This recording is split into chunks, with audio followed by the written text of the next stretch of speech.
Good.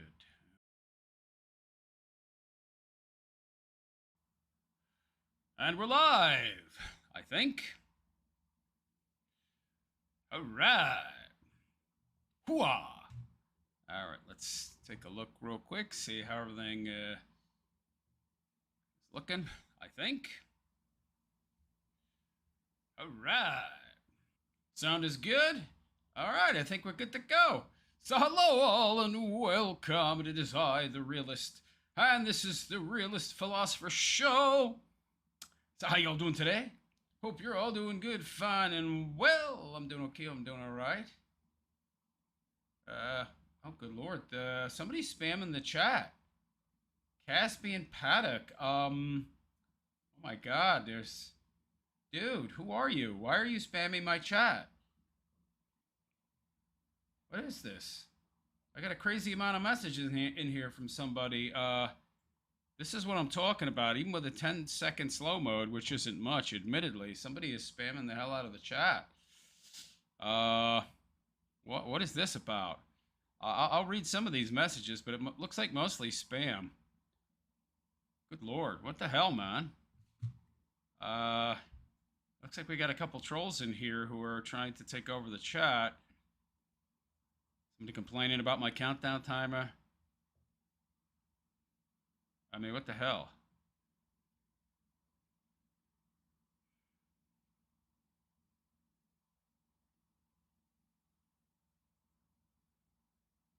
Okay, yeah, we got some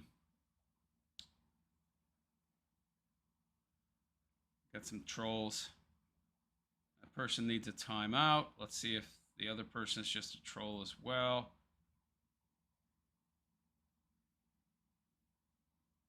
Okay, we got another troll. Also out of here.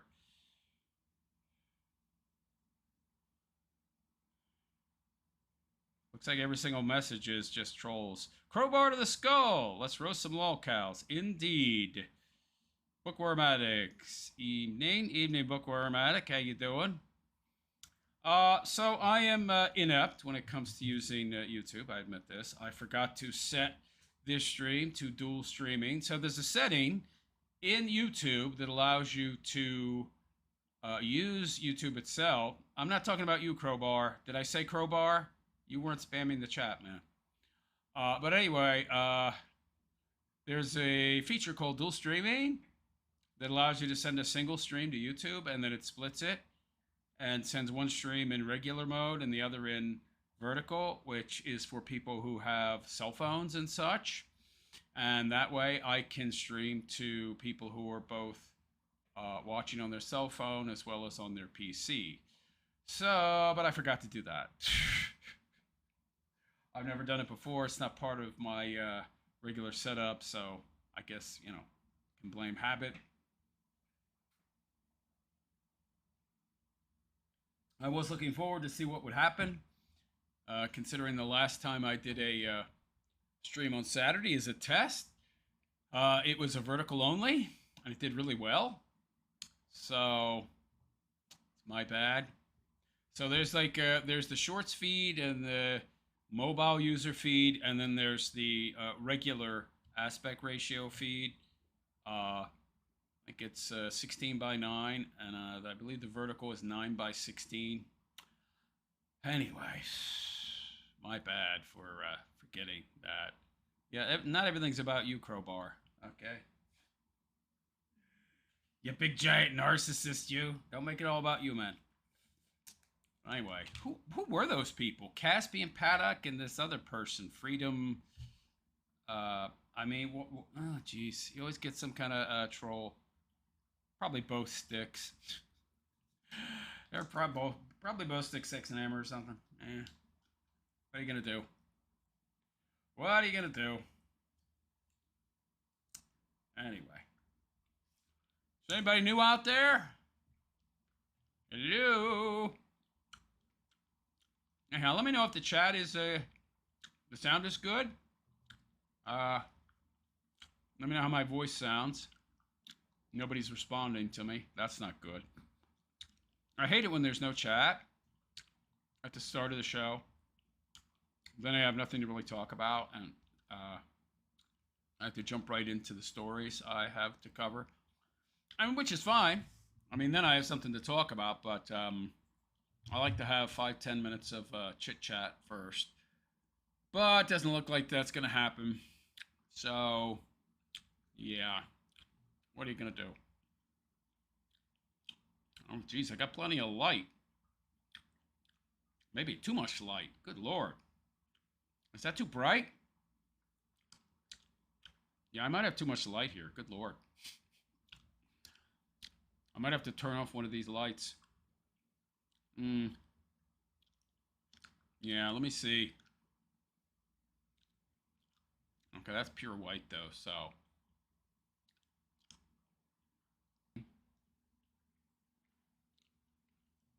You guys can super chat, you know. That would be nice. Alright. We'll move on to sticks.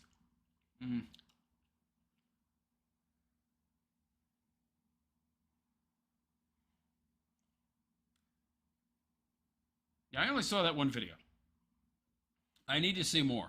Okay? Alright. I'm going to move on. Nobody's commenting. Not enough people in the room. Okay. Screen capture on. Check. Check. Stick, sex, and hammer. Communism. Oh, Lord, this guy. Boy. So, hello all, and welcome. And it is I, the Realist Philosopher. And this is the Realist Philosopher Show. And we're back with Stick, Sex, and Hammer 666. Wearing the same shirt. Dude, you could get more clothes, you know? I mean, maybe you can't afford it. I don't know. I guess he left Vermont with a limited number of shirts and pants because you can only carry so much on a bus. But come on, man. You got Amazon. What are you, an extra small? Yeah, not too hard. But I guess he can't afford it, right? Yeah. Guy's broke. He can barely afford. He can't even feed himself. Look at how skinny he is. But anyway, in this video, he's talking about how we must destroy communism and socialism. Even though he's a big giant socialist commie himself, at least the way he lives his life, he's very much like Marx. Big giant moocher, Kramer wannabe. But anyhow, let's hear more hypocrisy as Sticks attacks the ideology of socialism while actually living that very ideology. All right, everyone, here is just a mild proposal. We must defeat communism and socialism. So you're going to get a job and support yourself, right? You're going to make enough money so that you don't have to mooch off other people, right, you big giant socialist, you? This is something that was known many years ago. It was something that was unfortunately forgotten. Yeah, but that wasn't real socialism, right? That's what all these people say. Well, you know, Venezuela, that's not real socialism because the real socialism exists in my head. It's in line with my ideology, and it predicts outcomes that never happen in real life. It always plays out the same in real life, but you see, in my head, I believe in thought pressure and mind over matter, and if I believe enough, I can make people do what I want them to do. You know, put other people's well-being above their own, which never happened ever. It was forgotten by people who became lazy and decadent. Is this guy looking in a mirror? Isn't this the same guy that's constantly talking about these fancy meals that he cooks, but apparently is not eating? And then they wanted socialism. Well, you clearly want it. That's how you live your life, buddy. Talk about lazy. You're going 3, 4, 5 days sometimes without making content. Hell, you've went weeks, months without making content. And talk about easy work, man, but you can't be bothered. All of a sudden, they wanted welfare. Give me my money. I guarantee if Sticks could get welfare, he would. But he's on the lam. He's on the run. I don't think he could get food stamps with all these warrants out for him. I need handouts and shit. This got to curse. That's another $100. That's why this guy doesn't monetize his channel, because he's afraid that if he monetized it, then he would be demotivated in terms of expressing himself fully. And in his mind, being able to curse is maximal self-expression. Meanwhile, dude, they couldn't care less in most cases. Yeah, it would knock down your views some, but wait, you're already cursing now. I don't know if he understands this. Hey, dude, your view count wouldn't change. Your view count wouldn't change, buddy. Does he know this? If you monetized your channel sticks, you'd get the same amount of views. You just actually get money as well. Like another $2,000 a month, maybe. Why don't you do that? Then you'd be motivated to create more content, and you could still curse. You could still use the F-bomb and the S-bomb. It wouldn't change your view count. Do you understand that your view count right now is based on you cursing in each and every video, you simpleton? It wouldn't change anything, except that you would actually make money. But people call this guy smart. He's brilliant. Get out of here. Basically what happened. This is a very, very sad statement about the American public. People can be very fickle. And sometimes... Like you? I'm gonna move to the Netherlands, marry a beautiful blonde-haired, blue-eyed chick, have babies with her. Well, baby. If it's his baby. I don't know. Maybe that's why you abandoned it. I have no idea. And then I'm gonna abandon that child and that woman for BPD hoes. Yeah, brilliant. Yeah, but you're not fickle. They vote against what they believe. They vote in favor of what they believe is their self-interest. But really it's against their self-interest because it'll weaken the economy overall in general. Yeah, but most people are dumb, man. Thanks to our dumbed-down education system that doesn't teach them anything valuable. This is exactly what the boomers, for example... Here we go. Is he gonna he's gonna blame the boomers again, right? Here we go. ...are doing. The boomers lived in a time where things were relatively flush. You could finance a college education with a part-time summer job, etc., etc. And go to the malt shop. Yeah, baby. Must have been great to go to drive-in movies and stuff like that. I went to some drive-in movies when I was a kid. It's not all that great. They put the little speaker on the window, watch Godzilla, stomp on some Japanese. Yeah, it's not so interesting. You were living the dream. But then, that dream came crashing down because it was untenable. And then they became bitter. And then they became yuppies, mostly, in the 1970s and 80s, and started wearing monkey suits and going into boardrooms and stuff. Here we go, monkey suit, water cooler stuff. Yeah. Those are the real boring people, not you. But they made a lot of money, and it didn't really matter. Then they financed their yacht, and... Yacht? How many people does this dude think own yachts? Grabbed up their second home, and they're perfectly fine. Now, they want socialism. They want to be paid more money. Because, you know, getting money is fun. What's he talking about? Boomers want socialism? I mean, they're getting Social Security, but that's not really... Well, I mean, that's their money. By the way, that money... smartly invested, even not so smartly invested, would yield more returns than you're going to get from the government. It's not something that you can't understand. It's just something that is retarded. And the R word as well. Yeah, great, pal. You lost another $100. Now they expect the younger generation, which has been deprived of money largely, to finance all of their shit. Yeah. We're not capable of doing that, dude. Most millennials are not capable of pitching in for that sort of thing. For your socialistic projects and shit like that. For your communism. You used to fight communists. Wait, dude, I don't understand. If your ideology is so pro-capitalism and anti-socialism, why are you living a socialist lifestyle? I mean, dude, your parents have underwritten your whole life. They gave you cheap rent, free rent for most of your life. You live with that broad over the Netherlands. We don't know if you actually paid rent there. God only knows how you contributed to the household. Maybe groceries. Oh, that Liz broad he married was hoping that he would help her get her YouTube channel off the ground. That crappy Elizabeth philosophy. Oh, God.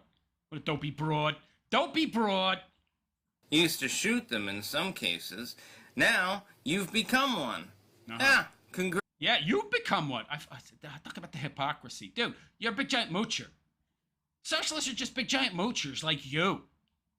Living off other people's graft, right? Because they're too lazy to earn for themselves. That's really all it is. And then when they don't get what they want, they blame the world. They blame other people. Like you! Congratulations. Yeah, you're totally not a sellout or anything like that. Nope. Not even a little bit. What does he mean by sellout? Like get a job? Earn your keep? Pay your own bills? I think that's what he means by sellout. Oh, you're participating in the very system that's oppressing you. But look at me. I'm a rebel. I dress like a pirate, and I refuse to support myself. Yeah, pal, you're just a bum. You're just a lazy layabout bum, okay? Let's be less glib here.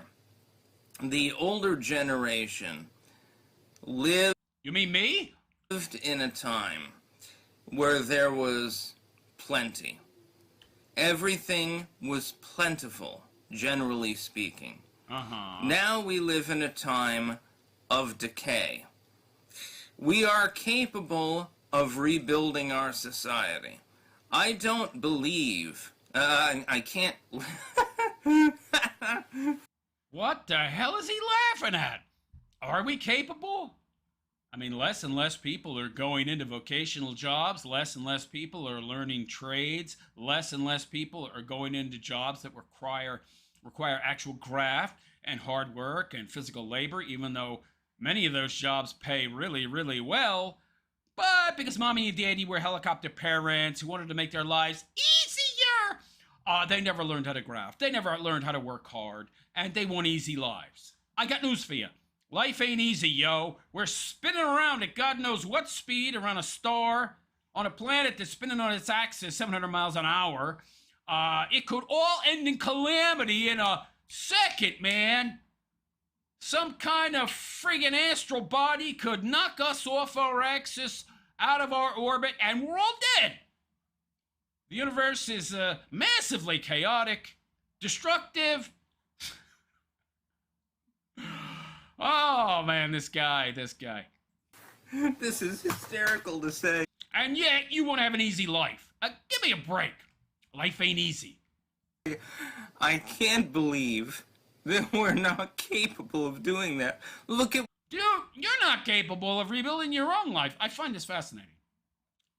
I find this truly fascinating that a man living in what could potentially be a disabled potato's laundry room, wearing the same clothes day after day, week after week, month after month, running from the law, totally, completely incapable of running his own life, let alone rebuilding it, is going to preach to other people how they're incapable of doing something that he's incapable of doing. Talk about a total complete lack of self-awareness here, buddy. What we've accomplished so far. The millennial generation has already accomplished a great deal. What's wrong with his voice? All that creaking and cracking in his voice. Is it the booze? Is it decaying his vocal cords? What's going on here, dude? Drink some water or something. Some tea with lemon. And... Whoa, what?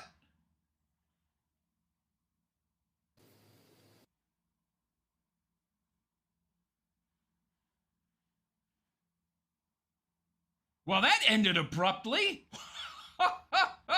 So apparently he was not planning on ending the video at that point, but something happened. Probably ran out of storage on his archaic, antique 2010 laptop. that he paid more to repair than it would have cost to get a new laptop. But anyway, there you go. So, big giant commie pinko socialist Sticks, Hex, and Hammer 666 is anti-communism, anti-socialism. Imagine that. Yeah, but I'm not a hypocrite. You're all hypocrites, and you're sellouts too. I'm sure he had more brilliant crap to say, but we just missed it. Had some technical snafu. So there you go. More brilliant, oratory from Sticks, Hex, and Hammer 666, the political genius. He's anything but. But anyway, let me know what you think in the comment section. Please like and subscribe to my YouTube channel if you have not already. Hit that notification bell to be notified of any future content that I might create. Also, if you would like to contribute to my continued content creation, I would appreciate it, guys, if you would leave some kind of donation. You can make a super chat. You can join my channel as a monthly supporting member. There's multiple tiers. You can find out about that by hitting the join button below the video. Or you can join my Patreon as a monthly supporter. Or you can make a one-time contribution to my GoFundMe campaign. You want to know what that's about? Links in the description. You can also make a donation via my Cash App. I get 100% of that. Link to that is in the description as well. Anyhow, on that note, I'm out of here. I am the Realist Philosopher, and I wish you all a good and pleasant day. Take care. This guy. Everybody's a hypocrite but me. I'm mooching off of everybody, living the Marxist dream. Oh, but I'm against Marxism. Really, buddy? Yeah, really. Wow. That's nuts, man. This dude. Good Lord. All right. No comments. That's lovely. Really no comments? What's going on here? All right, let me reload the chat here. Something might be wrong. All right, let me activate live chat. See if I missed anything. Okay, here we go.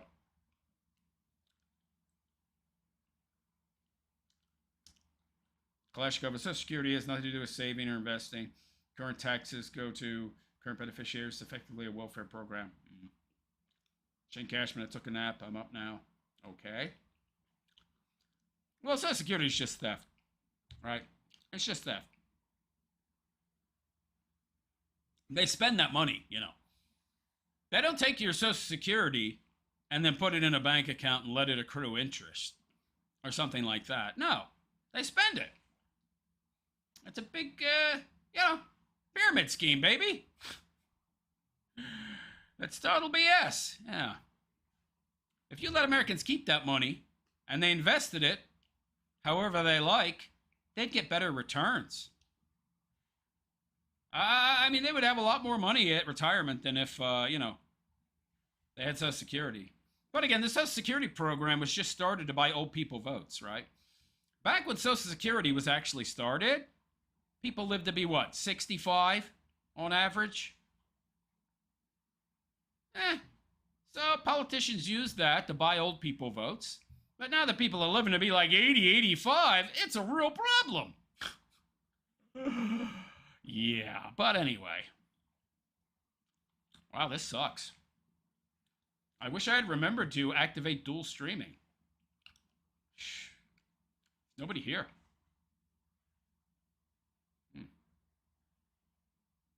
That Saturday stream I did on a whim did much better than this. What the hell's going on? Where is everybody? Oh, well, anyway. Yeah, this ain't working out too well, man. I'm not getting enough views. Monetization is useless if you don't get the views.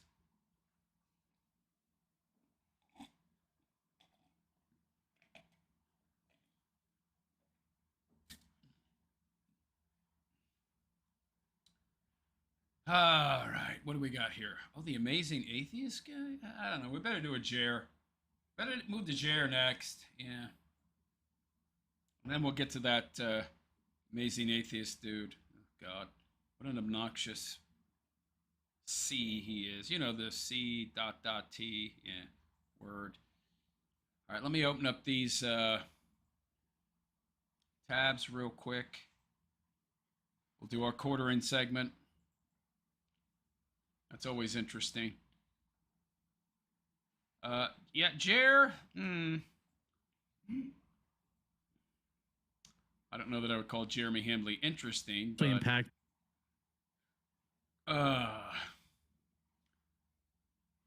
Give me a sec. Huh? Wait a second. 1, 2.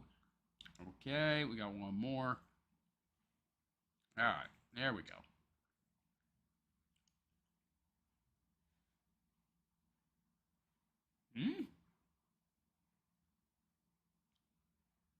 Wrong link? Oh, crap. That's incorrect. God damn it, I hate it when that happens. Either that or... I don't know here. Looks like I bookmarked an incorrect link here. Give me a sec. I do hate when I do that. I'm just so rushed sometimes in my prep. I just don't have time. It takes so much. I don't think people understand. It's a lot of work to actually do this show solo. You know. All right. Well, we'll only have 3. That's fine. Oh, that's fine. Whatever.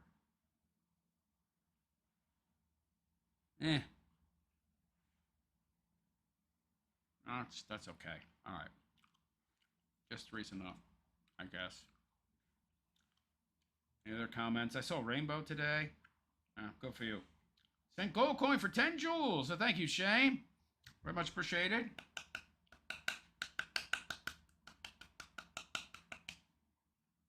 Thank you. All right. All right, let's get to our Jer segment, shall we? Screen capture, check. All right. I think. Yeah, it's on. Just has some lag here. All right, there it is. All right. So hello all and welcome. It is I, the Realist Philosopher, and this is the Realist Philosopher Show. So we're back with Jeremy Dale, oh boy, Hambley of the Quartering, also known as the Quarter Pounder, Quarter Tonner, I should say, Ham Planet, Ham Burglar, Cleaner Outer of White Castles, and he's back, baby. He's back, complaining some more. Saying some more stupid crap. Here's great policy for you. Yeah, I don't think I would trust the Quartering's math. He somehow made white label drop ship coffee more expensive than the name brands. Yeah. Well, there's a middleman. You got to understand is that if you're drop shipping something, you're paying them to do what you could do if you could afford the startup costs, to invest in the equipment, to invest in the infrastructure, the building, the roasting machine, the grinding machine, the K-cup machine, the bagging machine, the bag graphics machine, put the graphics on the bag. If you could handle all the logistics, fulfillment yourself, if you could handle that investment, if you could afford that kind of investment. And at one time, Jeremy could afford it, but he was just too lazy. That would be too much work. So if you pawn that off on somebody else, guess what? It costs more. You're introducing a middleman into the picture, so of course it's going to cost more, which is why he'll never be in Walmart, because he can't compete with name brands. He might make it onto the Walmart website, though. That's not on the shelves of Walmart, though. By the way, I don't know who's going to buy this crap at Walmart. I shop at Walmart because it's cheap. Ain't nobody spending 20 bucks on 12 ounces of coffee. Yo, I spend $7 on a big tub of instant coffee that lasts me like a week and a half, and I really, really scoop it, yo. But anyway, let's hear from Jer. sure he'll have something profound to say. No. Impact pricing citywide. And so long as the government grocer operates at a loss, scaling up the program will only deepen its cost, and thus the trade-off between funding public supermarkets and anti-hunger programs. USA Today, Mamdani's city-owned grocery stores are a socialist trap. Of course they are. The way to reduce the cost of all this food is to reduce the regulation on American farmers. Okay, so number one, the idea of government-run grocery stores is perhaps the stupidest idea you could possibly think of. It's about as anti-capitalist as you can get. It's socialistic in nature. It's a communist idea. It's a socialist idea. The government taking over the control of the ways and means of food distribution and actually of production as well when you think about it. Because the farmers, just think about it this way. If the government were to institute nationwide government-run grocery stores, privately owned grocery stores wouldn't be able to compete. They wouldn't, because the grocery store is funded by a limitless blank check. It can lose millions, billions of dollars a year, doesn't matter, because it's subsidized by you and me, the taxpayer, and they'll just steal more of your money by printing more of it, which is a hidden tax, i.e. inflation. So they can charge whatever prices they want. They can, ask $1 for what the regular grocery store would charge $5 for. And so the regular grocery store goes out of business, and then the farmers must answer to the government. They must take what money the government offers because now they have no other options, because there's no more competition in the space of grocery stores. And so they centralize the ways and means of production in regards to food. And now the farmers are beholden to the government. Lovely. You want to create shortages? That's a great way to do it, yo. Farmers ain't going to make nothing. They're going to go out of business. They're going to stop farming. Then food is going to become scarce, and before you know it, bread lines, baby. But you want to lower the cost for American farmers?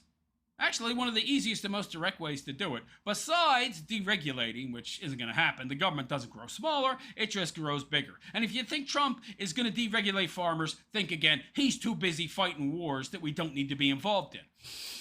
And covering up, files and information that he said he was going to make public during his campaign. But all of a sudden, if we want to know about that stuff, we're kooks. And we shouldn't care about that, even though he was talking about it all during his campaign. I'm going to open up the files, show you who all the evil people were, who were, Pizzagating the kids. Yeah, but no. Nobody cares about that. Woo, says Trump. Lower fuel costs, yo. One of the major drivers of cost increases across the board is the fuel. You gotta get into the grocery store somehow. You gotta process it somehow. It takes fuel to do all that. You drive up the energy cost, guess what? You drive up the cost of everything else. So that's one of your best ways to drive down costs, actually. Let American farmers do what they've done for 200-300 years, right? He's sniffing again. I don't know how this guy's still alive.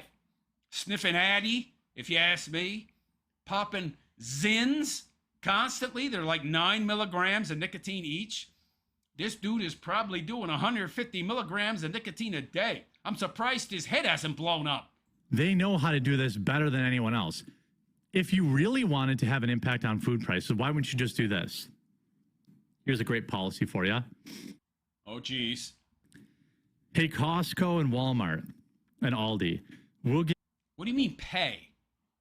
What do you mean pay Costco and Walmart? Pay them how? With taxpayer dollars? What?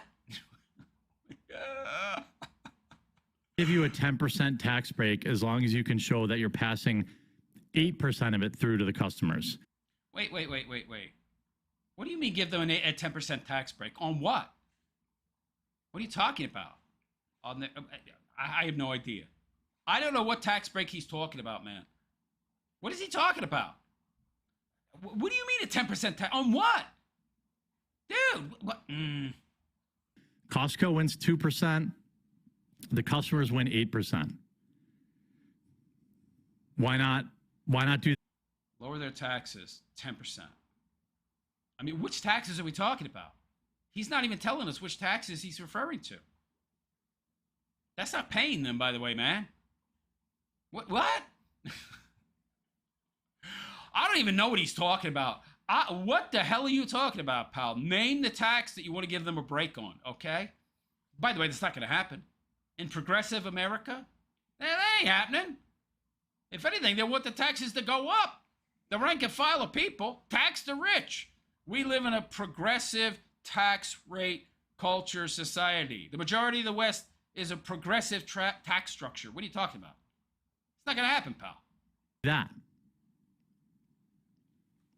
I mean,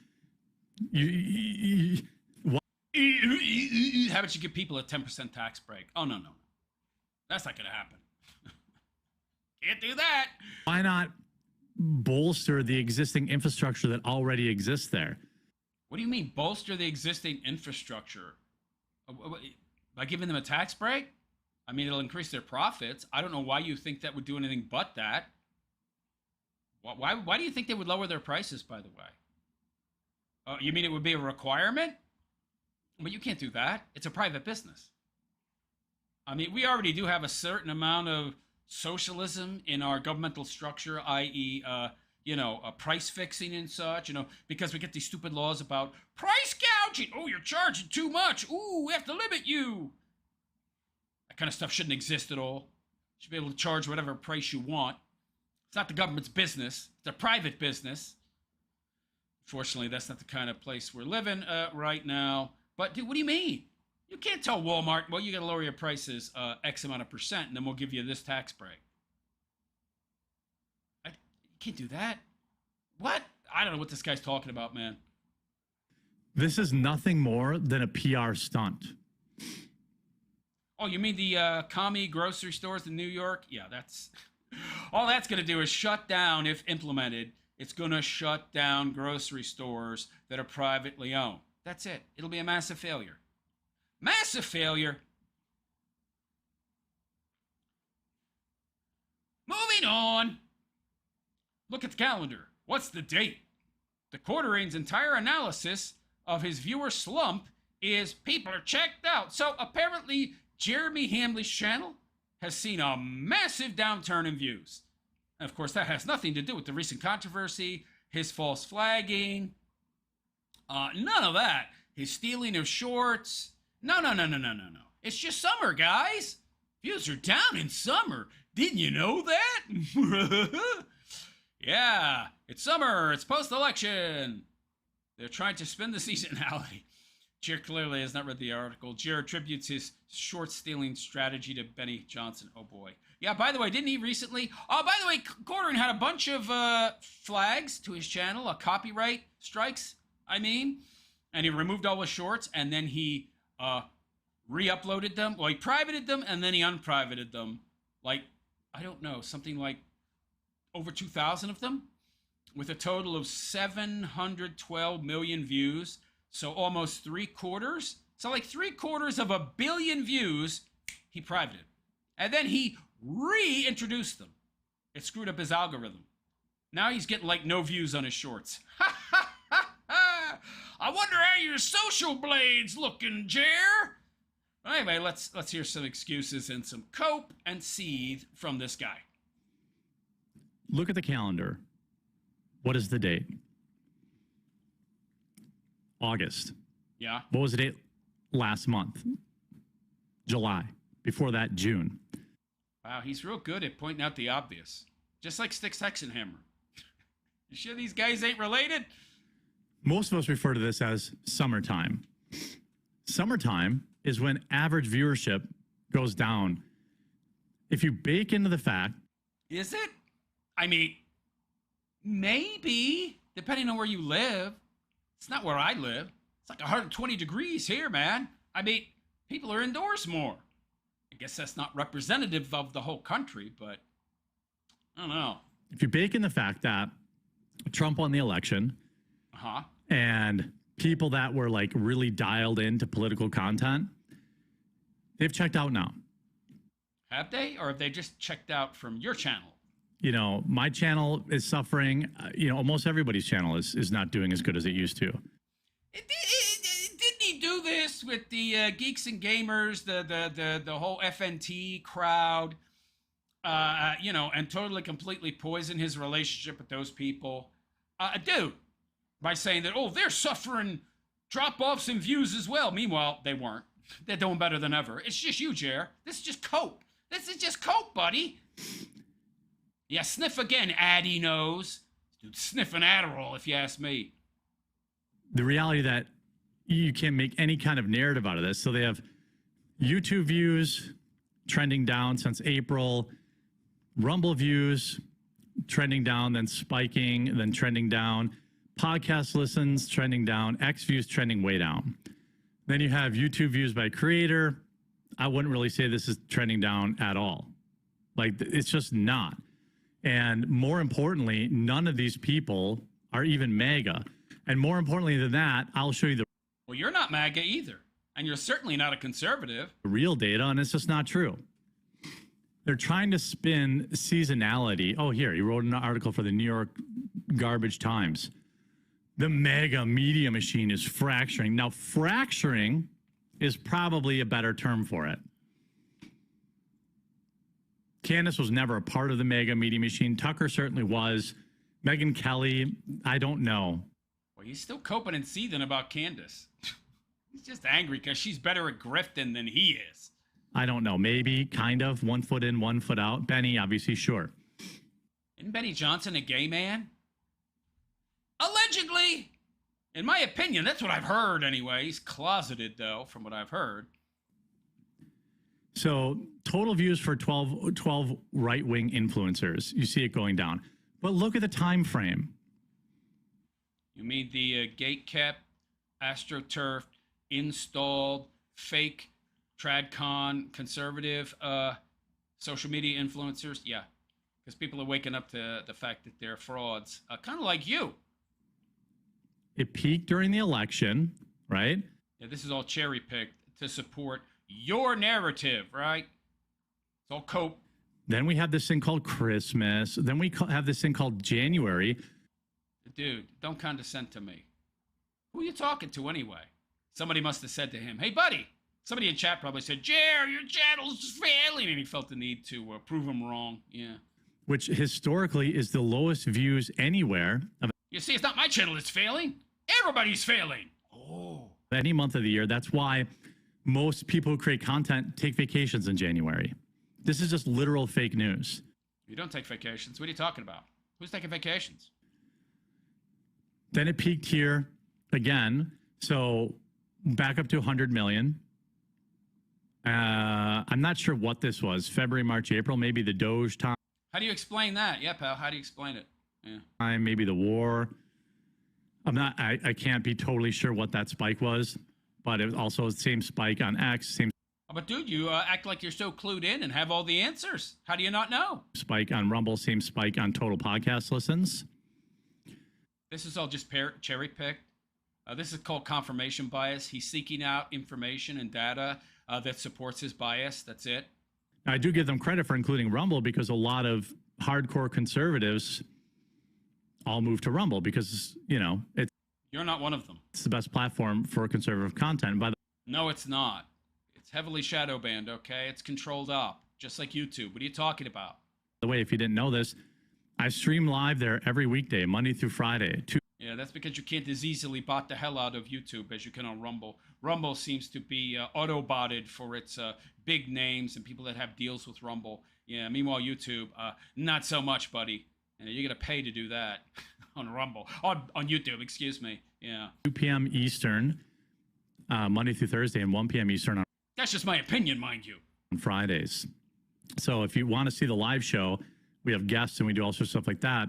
You know, at least tune in to the live stream because, you know, I think everyone should just move completely over there. But, you know, at least start watching live streams there because most of your favorite content creators stream here. Benny Johnson, a right-wing podcast, was racking up tens of millions of views on YouTube during Donald Trump's re-election campaign. Everybody was. Yeah, he misses those days. Everybody was. Posting about divisive cultural issues and criticizing Democrats. The reason the Democrats' views haven't gone down. Wow, look at how dark the circles under his eyes are. They just keep getting worse. Wow. Oh, I love when he hoists himself up like that in his seat. We can see just how fat he is. Yikes. Keto ain't working, buddy. Is the reason why Republican views didn't go down when Joe Biden was in office. The side with the complaints is the one that gets the viewers, right? That's why the dissident right is doing so well right now. There's a lot of people upset by... Well, how could they be doing well? It's summer, Chair. Nobody's doing well. The war in Iran. There's a lot of people upset about, this stuff still going on in Ukraine. There's a lot of people upset or who feel like we're not doing enough on illegal immigration. We're not. We're deporting 750 people a day. That's not one state. That's nationwide. That's way less than even under Obama. I want you to think about that. Obama was deporting way more than Trump is in his second term. And so they're not watching as much. They're watching other people who also are upset with the way things are going. So it has nothing to do with summer. You just contradicted yourself. Alex has changed his whole platform now. Now Alex has basically gone full IDS, conspiracy theory, riding the same wave Candace literally created from thin air. Oh, okay. That was just created. Nobody who is anti-Trump or against Trump or has criticisms of Trump has a legitimate leg to stand on. Oh, no. They're suffering from TDS if they have anything bad to say about him. But the fact of the matter is, it's the summer, it's post-election. And contradicting yourself again. People are not obsessed about fighting the fight because you won. We didn't win anything. The whole left versus right paradigm, it's just a performance, a show to make you think that you have some kind of choice. That there's some kind of enemy that you can fight and defeat by voting. It's a lie. It's the same reason most of these videos about woke Hollywood don't do so good anymore. Yeah, didn't he make his name off of Brie Larson? Oh, God. How many times can you tell people that a movie's woke before they're just like, I'm not watching movies anymore, and they stop watching movies, and so then why would they watch movies about woke Hollywood? Because they're not involved. Views from Mr. Johnson's YouTube channel are down by millions from the height of 2024. Everyone's is. And by the way, Benny used to do a lot more shorts. And shorts garner a lot of views, so they inflate kind of your actual viewership.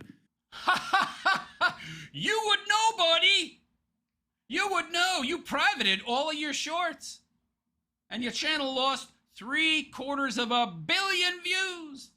Tanked you in the algorithm. Oh, his channel is on a downward spiral. Oh, but it's summer. That's the problem. They didn't separate short form from long form content in this ridiculous article. The surge of attention. Yeah, if we did that with you, your social blade would look a lot different, buddy. It does now, I'm sure. Received on X has slowed to a trickle. His loyalty to Mr. Trump has become unappealing to some Republicans who are frustrated with the rising cost of living and the president's decision to start a war with Iran. Maybe that's true. What do you mean, maybe? It is true.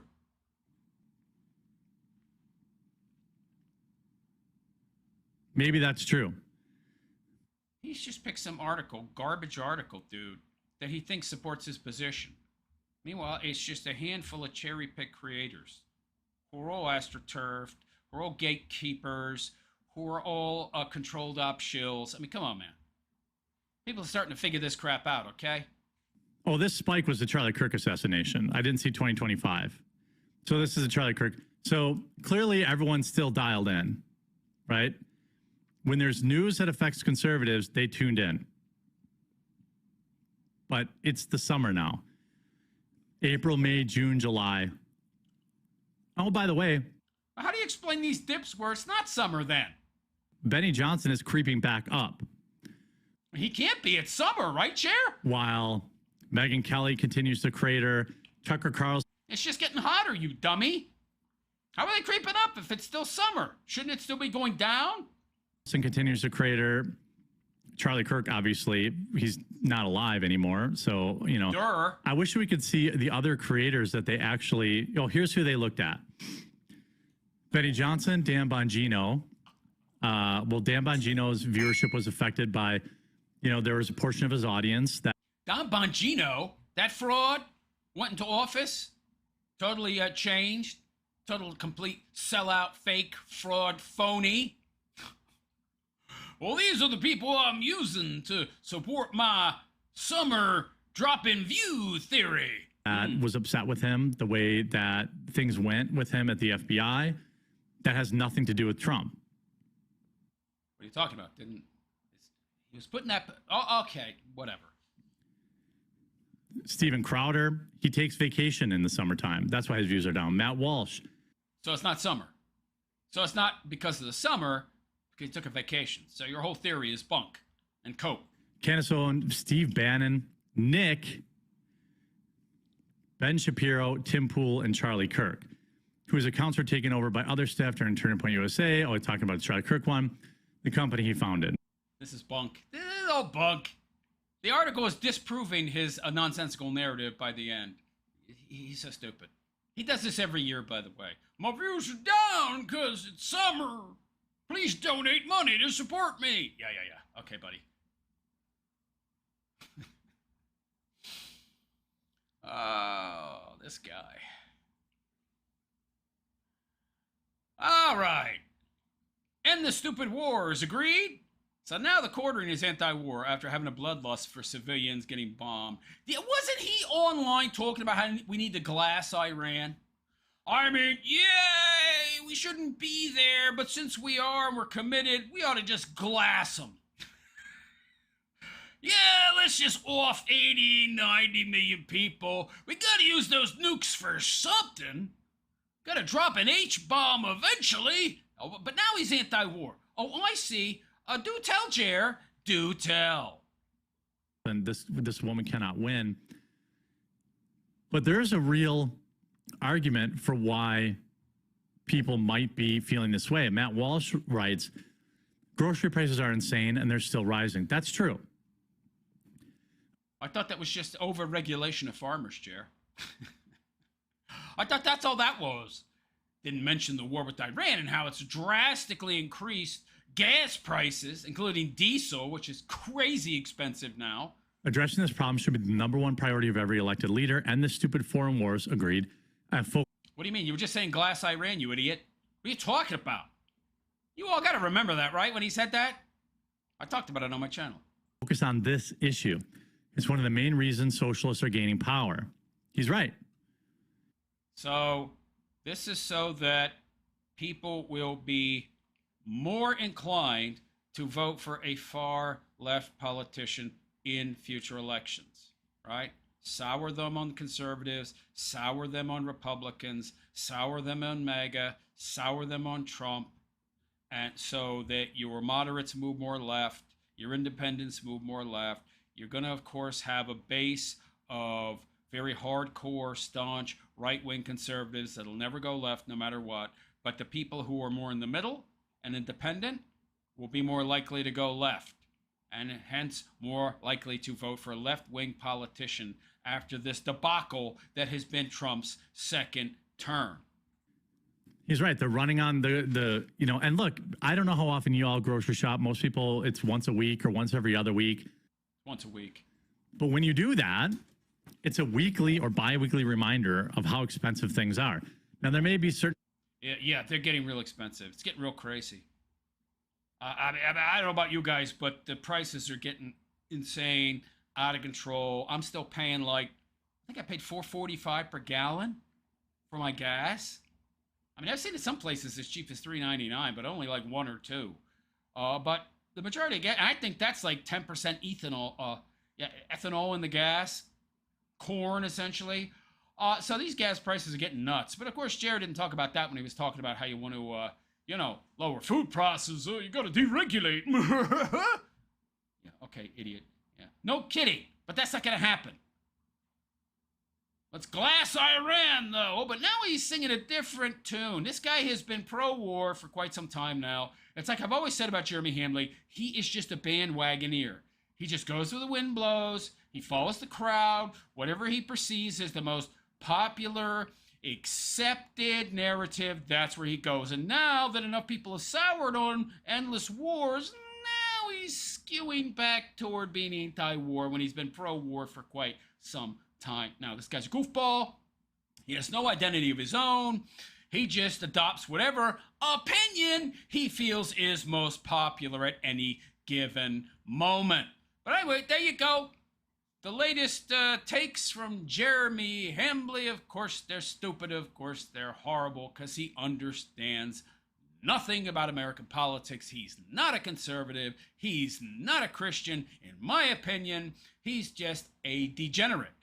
But, with no identity of his own. But let me know what you think in the comments section. And please like and subscribe to my YouTube channel if you have not already. Hit that notification bell, baby, to be notified of any future content that I might create.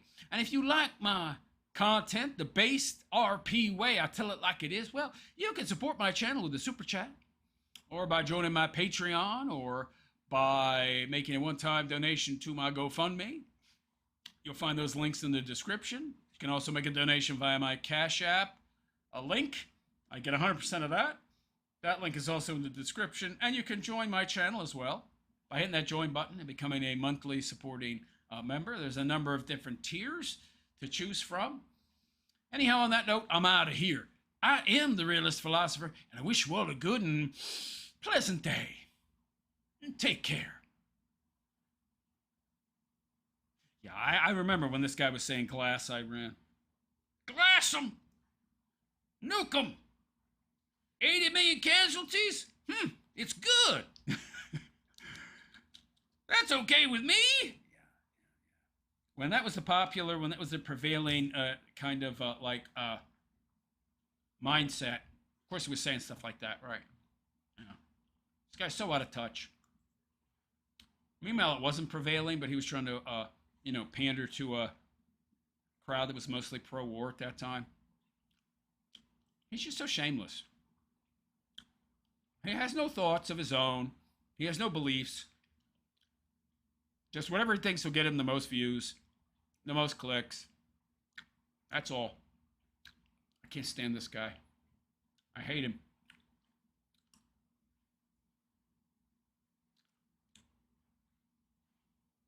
Shane Cashman, it's a rainy day. I'm very lethargic. Kalashnikova, I'd like to see some amazing atheists. You will. That's what's coming up next. Again, thank you, Shane, for the 10 joules. Much appreciated. You're the only donator this stream so far. If anybody else would like to make a super chat, greatly appreciate it. Get some perks if you super chat, by the way. Direct contact with myself behind the scenes via my email is one of them. Kalashnikova. Shane, if you find a pot of gold at the end of a rainbow, what's at the beginning? Shane, I didn't go to that part. I heard that was an evil leprechaun there.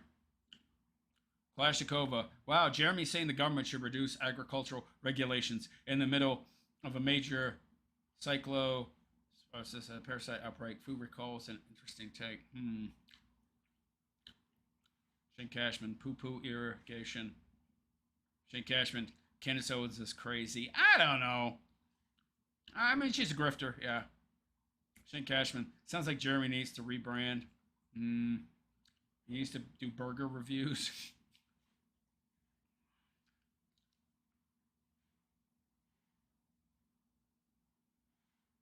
Kalashnikova food reviews. That might be the one grift he could actually pull off. Yeah, Jeremy Hamley could definitely... that wouldn't be bad. I don't know. Would anybody watch that? Like, you go to Mickey D's or Burger King to review their veggie burger. By the way, does Burger King have a veggie burger anymore? I know they did 6-7 years back. I think I tried it. Tasted all right, but it's got like tons of estrogen in it. Shane Cashman, he probably eats the same burger over and over and over. Yeah, probably. Well, he's on a keto diet now. Don't you know? Yeah. Like, I buy that. I don't believe that for a second. Keto time. Yeah. No, he's not on any diet. Keto diet don't work, Jer, if you're drinking alcohol, buddy. I got news for you. You don't know that. Well, I think he knows it, but he's trying to pretend like he quit alcohol, right? I quit the Fireball whiskey, yo. Yeah, I don't believe that, buddy. I don't believe that for a second. You didn't quit nothing.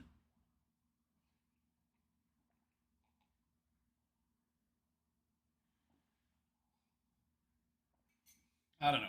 Does anybody believe this guy is off the carbs? I don't believe it. Not for a second. I don't think this guy is on no keto. I think he's still sucking down the ho-hos and the Twinkies, if they still make those. And the booze. No doubt, still sucking down the booze. Alcoholics can't just quit cold turkey, man. They can't. Anybody thinks Jared gave up the whiskey is stupid. I mean, even Melanie Mack is like, well, you know, some people can't quit cold turkey, even though if you're an alcoholic and you need to quit, it's kind of important. You can't drink as an alcoholic, man. Can you taper off? I guess, maybe. But I don't think Jared can do that. Alcoholics can't, they can't really control their intake, right? Isn't that what it means to be an alcoholic? They can't regulate it? If they have one drink, they can't stop? Yeah, it would be better to taper off so you don't get the DTs and drop dead, but you can't do that. You gotta quit cold turkey. I don't know.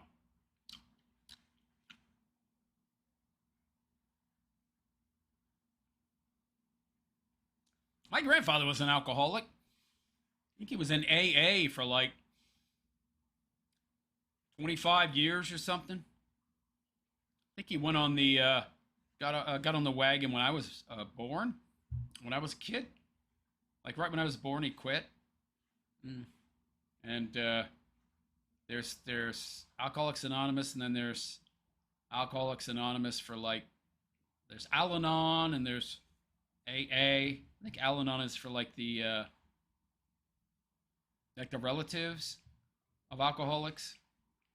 I don't know. But anyway, let's move on. We've got this guy, this amazing atheist guy. Oh, Jesus. This guy is really cringy. All right.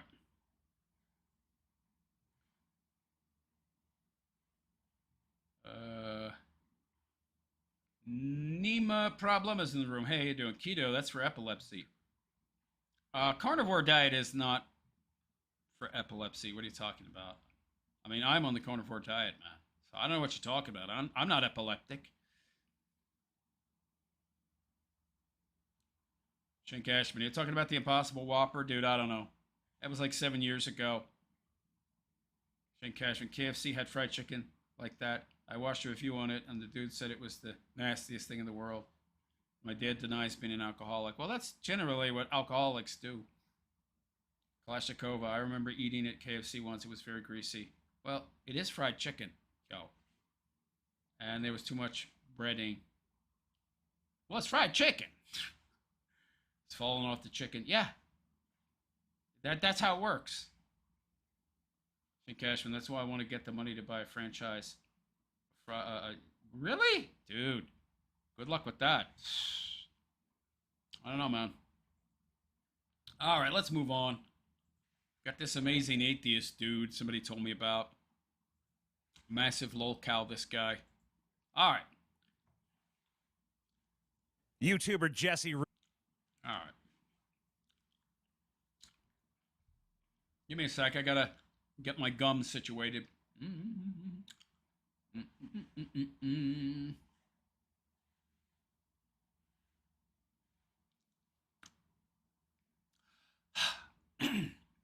So hello all and welcome And it is I, the Realist Philosopher, and this is the Realist Philosopher Show. So how y'all doing today? I hope you're all doing good, fine, and well. I'm doing okay. I'm doing all right. So in my attempts to branch out and cover new lolcows of various types, we have this guy who used to call himself the Amazing Atheist. I think he also goes by TJ. I don't know. I remember him as the Amazing Atheist, and there was a time when this guy got a lot of views. Not anymore. There was some kind of controversy with a banana, and him on video putting said banana into certain orifices, and well, anyway, talk about a fall from grace. As you can tell from the name, he's obviously an atheist. He's also a goofball and a massive lolcow. He's also very similar to Styx Hexenhammer in that he thinks he's intellectual when he's not. He's just a pseudo-intellectual at best, and his takes are pretty cringe. I think he's around Jeremy Hambley's age. I mean, he's in his early 40s at this point, I think. At least that's what somebody told me. I don't know. He's certainly looking his age. He's got a lot of white in that little patch of beard he's got. But anyway, in this video, it's a little older. It's about a month old. Maybe a month and a half. He's talking about that whole controversy with the Down syndrome kid. And anyway, let's get into this video, shall we? I haven't watched it in its entirety, but I watched some of it, and it's pretty bad. Really bad. Ridgway and his wife revealed this week that they terminated a... YouTuber Jesse Ridgway and his wife revealed this week that they terminated a pregnancy after learning their unborn child had Down syndrome. Well, no, it might. It might have Down syndrome, yes. And my Twitter feed has since been completely inundated with debate surrounding their decision. You mean unaliving people because they might be inconvenient? Got folks like Matt Walsh, who has stated that they are psychopaths who in a just society will be rotting in prison for the rest of their lives. Well, dude, you seem like a psycho to me. I've seen some of your older content. You're a nut. This is the same Matt Walsh who used his platform to deny and to justify the genocide in Gaza, by the way. But I can see why Matt doesn't, isn't too keen on the idea of, mentally feeble people being exterminated. Okay, so, buddy, just because he had an unpopular or a wrong opinion in one area doesn't mean all his opinions are wrong. You do get that, right? Because it's kind of a... Of course, this is an attempt by him to poison the well, which is a logical fallacy. This guy's got a lot of those because he's a sophist goofball. Matter of existential preservation for him. And you have an awful lot of people on social media What's with this guy? He's standing there, moving around a lot, got the handheld mic. Is he trying to portray himself as some kind of stand-up comedian or something? Yeah, utter failure, pal. Oh, you are funny, but just not the way you would like to think. Usually throwing around the term murder. Yeah, because unaliving humans, just because you don't like them, is murder. Yes. Kevin Sorbo, for instance, of Hercules, the legendary Journeys fame, who says, for anyone confused, they murdered their child because they were told he might have a defect. It's that simple. Stop trying to justify killing humans because they aren't right in your eyes. Weird stance for a right-winger who is literally engaging in stochastic terrorism in the same tweet, trying to incite violence against Jesse and his wife by... How? Where? Words of violence now? So by pointing out that these people did X, he is encouraging Y, which you call terrorism. Uh-huh. No, he's not. You're an imbecile. Slapping them with the murderer label. Well, that's what they are. So, I mean, just technically speaking, that's what they are. I mean, they're stating a fact, pal. What do you want? Essentially putting out the message that they're fair targets for harassment, threats, and more. Did Kevin Sorbo say that? I didn't see that anywhere.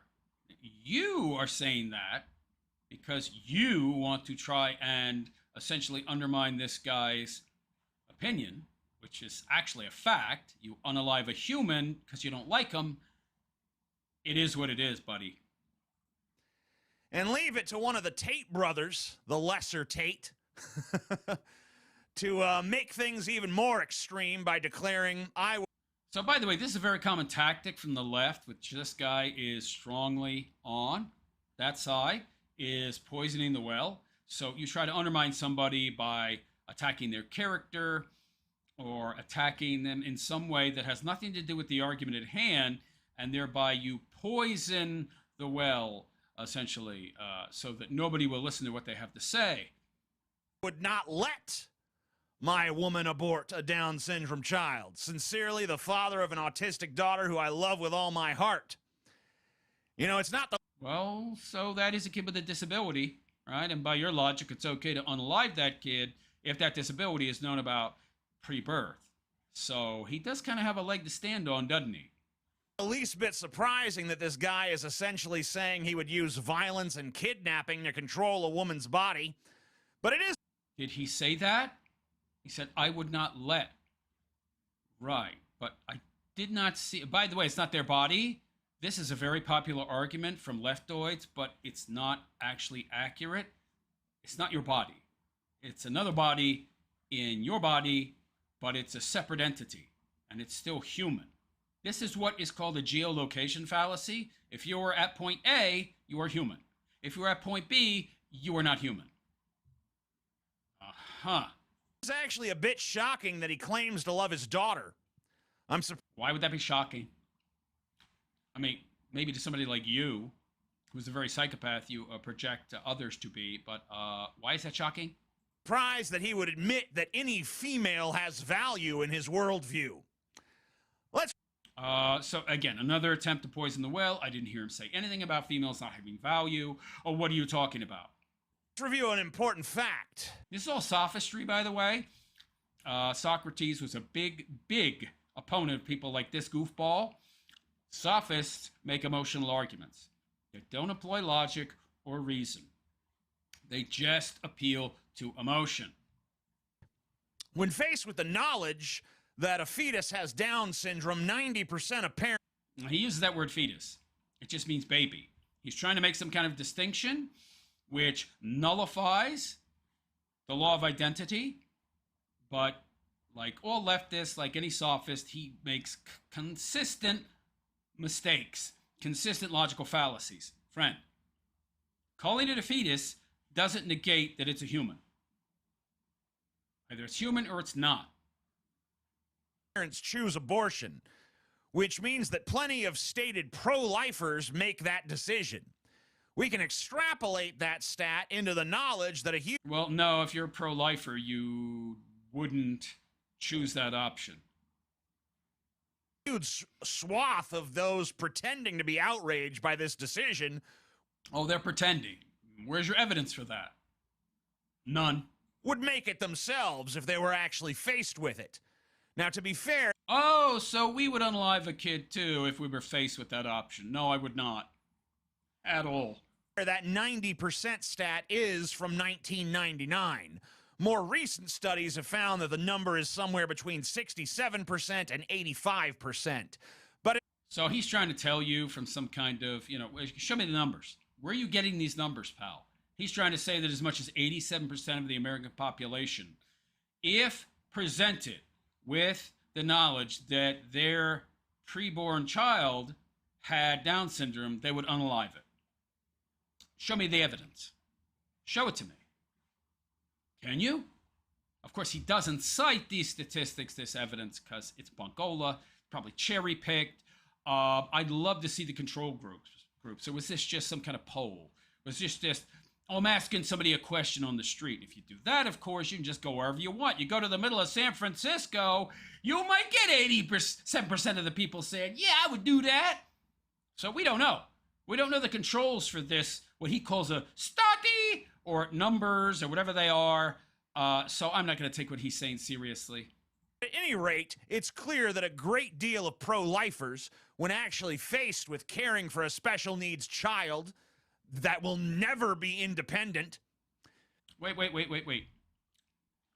How do you know that? I've met quite a few people with Down syndrome, and guess what? The vast majority of them were independent. They had jobs, they had their own homes, they paid their own bills. What is he talking about? I don't know what this guy's talking about, man. So they're going to be caring for a special needs adult, too. They make the same decision that That is a myth. Just because someone has Down syndrome doesn't mean they can't have a job and pay rent. That's absurd. It happens all the time. Plenty of them are independent, okay? They're not potted plants. They're not vegetables, all right? They're oftentimes very hard workers and quite positive individuals. He did. My grandma Oh, here we go with the anecdotes. So he presents evidence. Well, he presents claims with no evidence, but we're supposed to take these claims seriously. Got it. And the lowest hanging fruit, evidentiarily speaking, anecdotes. My grandma. Yeah, let's hear it, pal. My mom's side, before she died, was taking care of a person with Down syndrome. And, you know, did they smile a lot? Yeah, sure. Did they have some childlike innocence? Sure, yeah, But you know what else? When given a pizza to eat at the age of 30, they struggled to get it into their mouths. Okay, we only have your word for that, and I kind of doubt that. Okay. And by the way, pal, there are exceptions, but a lot of Down syndrome people do live on their own and take care of themselves. So I'm not sure what you're talking about, okay? You've got this singular anecdote of yours, and we only have your word for it, which I'm really not going to take because that's not really evidence. They ended up covered in sauce, flailing the pizza around with an imbecilic look on their face. It's not very good evidence anyway. And by the way, okay, so some Down syndrome person had trouble eating. What's your point? Then a few years later, they died because life expectancy for Down syndrome people is short. Is that true? I mean, I've met Down syndrome people in their 70s and 80s, so I'm not really sure if that's across the board. I'd have to do some research on that. But is that the case for the vast majority of them? Although science is making it longer. Good job, science. Yeah, because these people would be better off not existing at all. Oh, yeah. Okay, pal. When I hear this debate, all I think about is the indignity of watching this 30-year-old toddler in an adult body slamming pizza against their fucking face. Yeah, that's so indignant. That's so undignified. We should just unalive them, right? They're just a drain. They just draw from the surplus resources they take away from the rest of us and reduce the quality of life of their parents and their grandparents and their relations. So we should just get rid of them. Right, buddy? This guy's a ghoul. Because they couldn't figure out where their fucking mouth hole is. So they have no value, right? No value whatsoever? What about the tons of Down syndrome people that you're not mentioning that work regular jobs and take care of themselves? What about them? Should we get rid of them as well, pal? Not all people with Down syndrome experience that level of disability, but why would anyone roll those fucking dice? Because it's a human life. Because it's a human life. And it is a human life.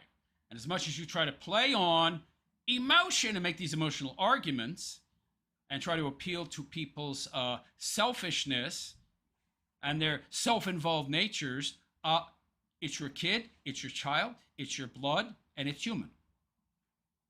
Geolocation aside, geography aside, it's a human life. Call it whatever you want. Calling it a fetus doesn't nullify that fact. Why would anyone choose that life for their own offspring? Well, you're not choosing that life for your offspring. It's just reality. It's not always what you want. It's not always pretty. It's not always easy. It's just life. And you got to deal with it. I don't want to have any adversity in my life. Lord knows, I'm going to unalive my baby. Yeah, buddy, come on now. By the way, you don't know. You don't know what level of productivity that child can achieve. You don't know what they could be able to achieve. You don't know what kind of good they can contribute to the world. You're just making assumptions based off of your cynical and materialistic view of the world. Well, I got news for you, buddy. There's more to life than pizza and comfort. Two things you know a little too much about looking at your pudgy frame. Like, I know I would rather be aborted than brought into this world as someone who's going to struggle to understand even the most remedial of concepts. Okay, so you say that now. But I think it would be better to be alive than not alive. By the way, this is a misrepresentation. You're choosing the most extreme. This is what these people do. All right, this is the same argument they make for the whole unaliving thing to begin with of the kids. Well, you know, you've got to allow it because some ladies get aped, and well, you know, you can't have the product of ape being allowed to come to term if it's going to cause this woman trauma. It'll remind her of the ape, so we got to unalive the baby, and it is a baby. Well, that's like less than 1% though. That's like less than 1% of the unalivings of what he calls a fetus. You mean a human being? And so he's doing the same thing here. Choosing the most extreme negative outcome, which is not the norm, to try and support his very flimsy point. And who will be at far greater risk of developing things like Alzheimer's and dementia and a whole host of other conditions. And when my parents died... Is that true? I don't know if that's true. That Down syndrome people are more likely to experience dementia and Alzheimer's. I would have to look into that. I'm not going to take his word for it. Didn't you just say, by the way, that they have very short lifespans? So by your estimation, they wouldn't even live that long. That they would experience these things. So what are you talking about, pal? And they couldn't wipe my adult ass anymore? I'd either be shuffled off to live with some disgruntled family member who views me as nothing but a burden, or... So what? I would become an adult ward of the state, being cared for by a stranger in a group home where abuse is rampant. And yeah, that is one option, by the way. By the way, pal, abuse is rampant. You don't know that's going to be the case. Yes, and by the way, yes, these adults can be given over to the state as wards. I had an uncle that had scarlet fever when he was a kid, and he was a vegetable. He was a vegetable. And they made him a ward of the state. It is what it is. He was a vegetable, though. He couldn't move, couldn't talk. But that's what's going on here, pal. Okay? Yet again, you're trying to cite the most extreme fringe case to justify the majority of cases. Because you don't want to be inconvenienced or burdened. Got it. And oversight is shaky at best. Yeah, human life is only valuable if it's perfect human life. Ooh, wasn't that subjective? Yeah, that's a subjective metric to a certain extent. And when you make these points, you get some utterly bizarre responses. A lot of what I found is that they'll clap back with some hyperbolic nonsense like, so should we just kill all the disabled people? Is that what you're saying? We just kill all disabled people? Well, that's kind of the point you're making here. You're saying that you would rather have been unalive than exist as a disabled person. And if these people are nothing more than a burden on society, that sounds kind of like what you're saying, pal. Which is how you know these fuckers have no leg to stand on. Well, I'm just saying what you just said. They have to argue with fake positions to win. You mean like you're doing right now with all your sophistry? Because first of all, not all disabilities are the same. Most people with autism, for example, myself probably included if literally everyone who knows me is to be believed. You don't have autism, you're just an a-hole. Can function at a relatively high level. They can... dude, have you ever had a real job? I've seen you, buddy. The whole banana thing. I don't think you're functioning at a particularly high level. Can hold jobs. They can live there on their own. Yeah, when was the last time you had a job, buddy? They can have relationships and contribute to the world in ways... You don't contribute. You seem extremely antisocial. You're unproductive. Why don't we get rid of you? Ways that don't require round-the-clock supervision. I'd like to know, by the way, who gets to decide, right? I mean, once we start setting these metrics, well, this person's IQ is subpar, so let's off them before they're born. I mean, what if we get so good with these pre-birth testing, that we can figure out the IQ, other metrics that contribute to a child's productivity, right? Well, this kid's gonna have a 80 IQ, not Down syndrome, but not too smart. Oh, I'm thinking of Forrest Gump here. We got to unalive the kid, right? Where does it end, pal? Where does it end? Down syndrome is not like that. Not. Lots and lots of Down syndrome kids, again, perfectly able to take care of themselves, okay? When it's the sort of full presentation that leads to profound intellectual disability, lifelong dependency, and the near guaranteed Alzheimer's slide in their 50s. You just said they don't have that long a lifespan, so make up your mind.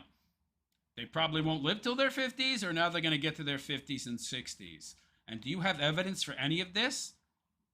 Can you prove these claims? It's not like a little different. It's a completely different category of permanent escalating need. I see. So if you have Down syndrome, you're almost certainly going to have dementia and Alzheimer's, so you shouldn't exist. What?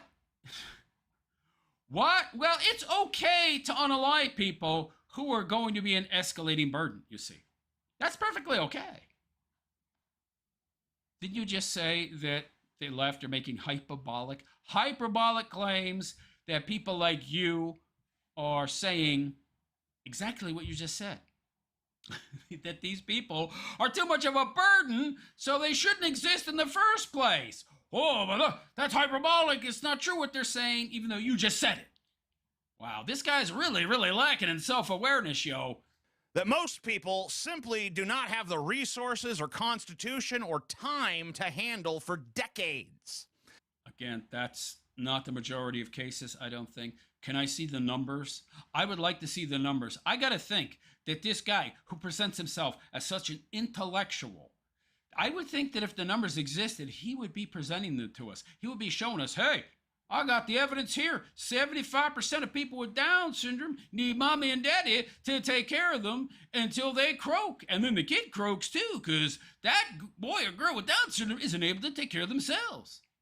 Where's that evidence? I mean, you're just spouting claims, but you're not giving evidence. That's why this ridiculous counter argument of social media all the disabled people, that response is such. That's a straw man. Nobody's saying that, by the way.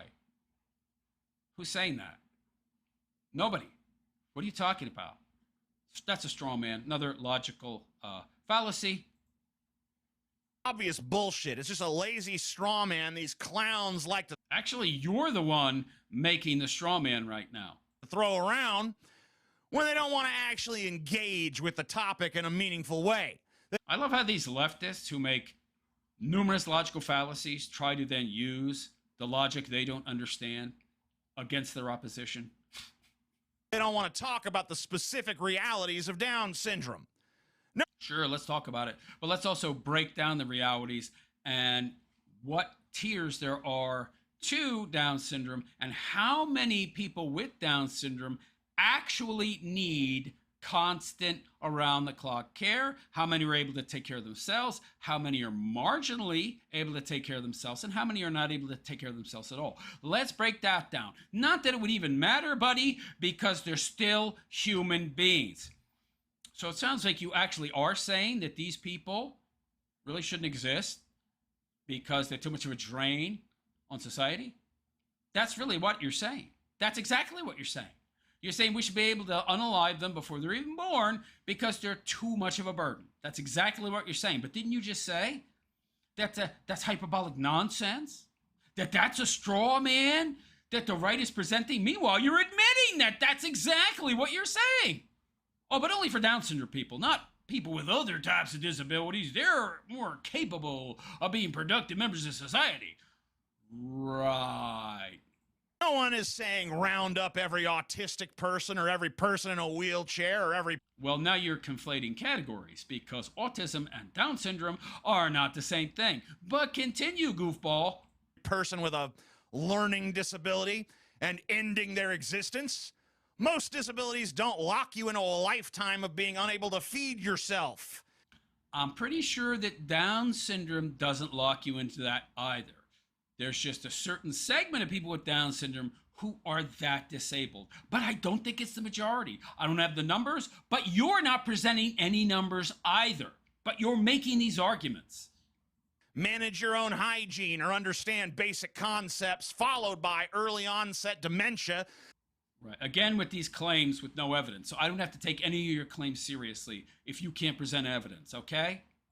That turns the last chapter of your life into a slow, expensive, undignified fade while your aging parents or some overworked state system tries to keep you from wandering into fucking traffic. So if you can't take care of yourself and your burden, those are your criterion for that person not existing. It kind of does sound like you're saying get rid of anybody that isn't able to take care of themselves, or that they should be gotten rid of before they even exist if we know that there might be a potential possibility via testing before birth that they could potentially be the type of individual who can't support themselves. That's exactly what you're saying. That's exactly what you're saying, pal. Second of all, and way more importantly, no one has advocated exterminating people with Down syndrome who are already born and named. Well, okay, so again, with the geolocation fallacy, also some kind of continuum fallacy, saying that, well, stage of development affects whether or not it's a human being. No, pal, it doesn't. Whether or not it's a month-old baby in the womb, okay, so whether or not it's 1 month into its development in the mommy's womb, or whether it's a 20-year-old, guess what? Guess what it is? It's still a human being. Stage of development does not change the law of identity. It's human or it's not. Are you going to try and gaslight your audience into believing that because it's only a month in the womb, that it's not human? Are you trying to say that stage of development decides whether or not a human is actually a human? Are you stupid? Are you stupid? Yes. And have lives. Well, this is an arbitrary distinction. This is the old sentient argument. Well, the person's grown, they're self-aware, but dude, you just said if they got Down syndrome, they're sometimes they're so stupid, they're so lacking in self-awareness, they don't have self-awareness, and so they don't meet the full criteria of sentience, and so you can unalive them, right? By my logic, right? At least no one I've seen has advocated for that. What? So yeah, but what is your distinction criterion? Your distinction criterion seems to be development. I mean, what are you saying, that a kid that's in the womb, that is at the second month of development, isn't human? That's ridiculous. That's absurd. What is being advocated for is that parents should be able to make an informed decision unalive their own child about whether to bring a child into the world with this specific set of challenges. Yeah, they don't have that right.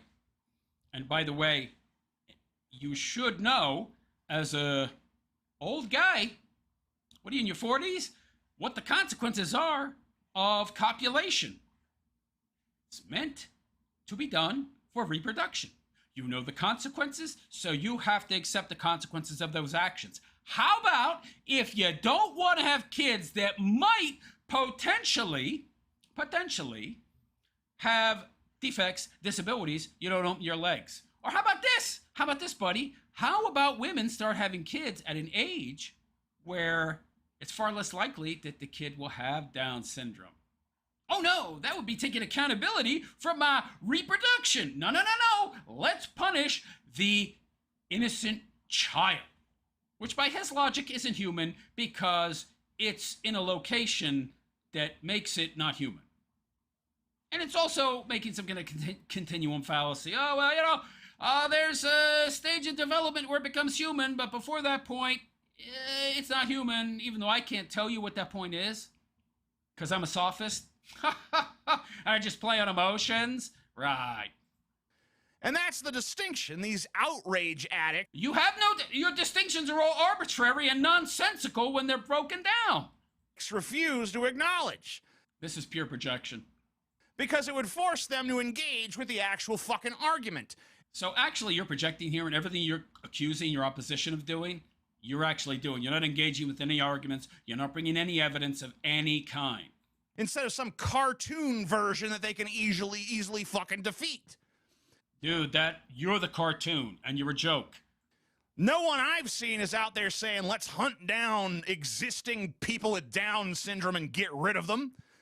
But you're making an arbitrary distinction between a 20-year-old and a child that's 2 months in the womb by saying that there's... But you have to be able to logically explain why it's not human at 2 months of development.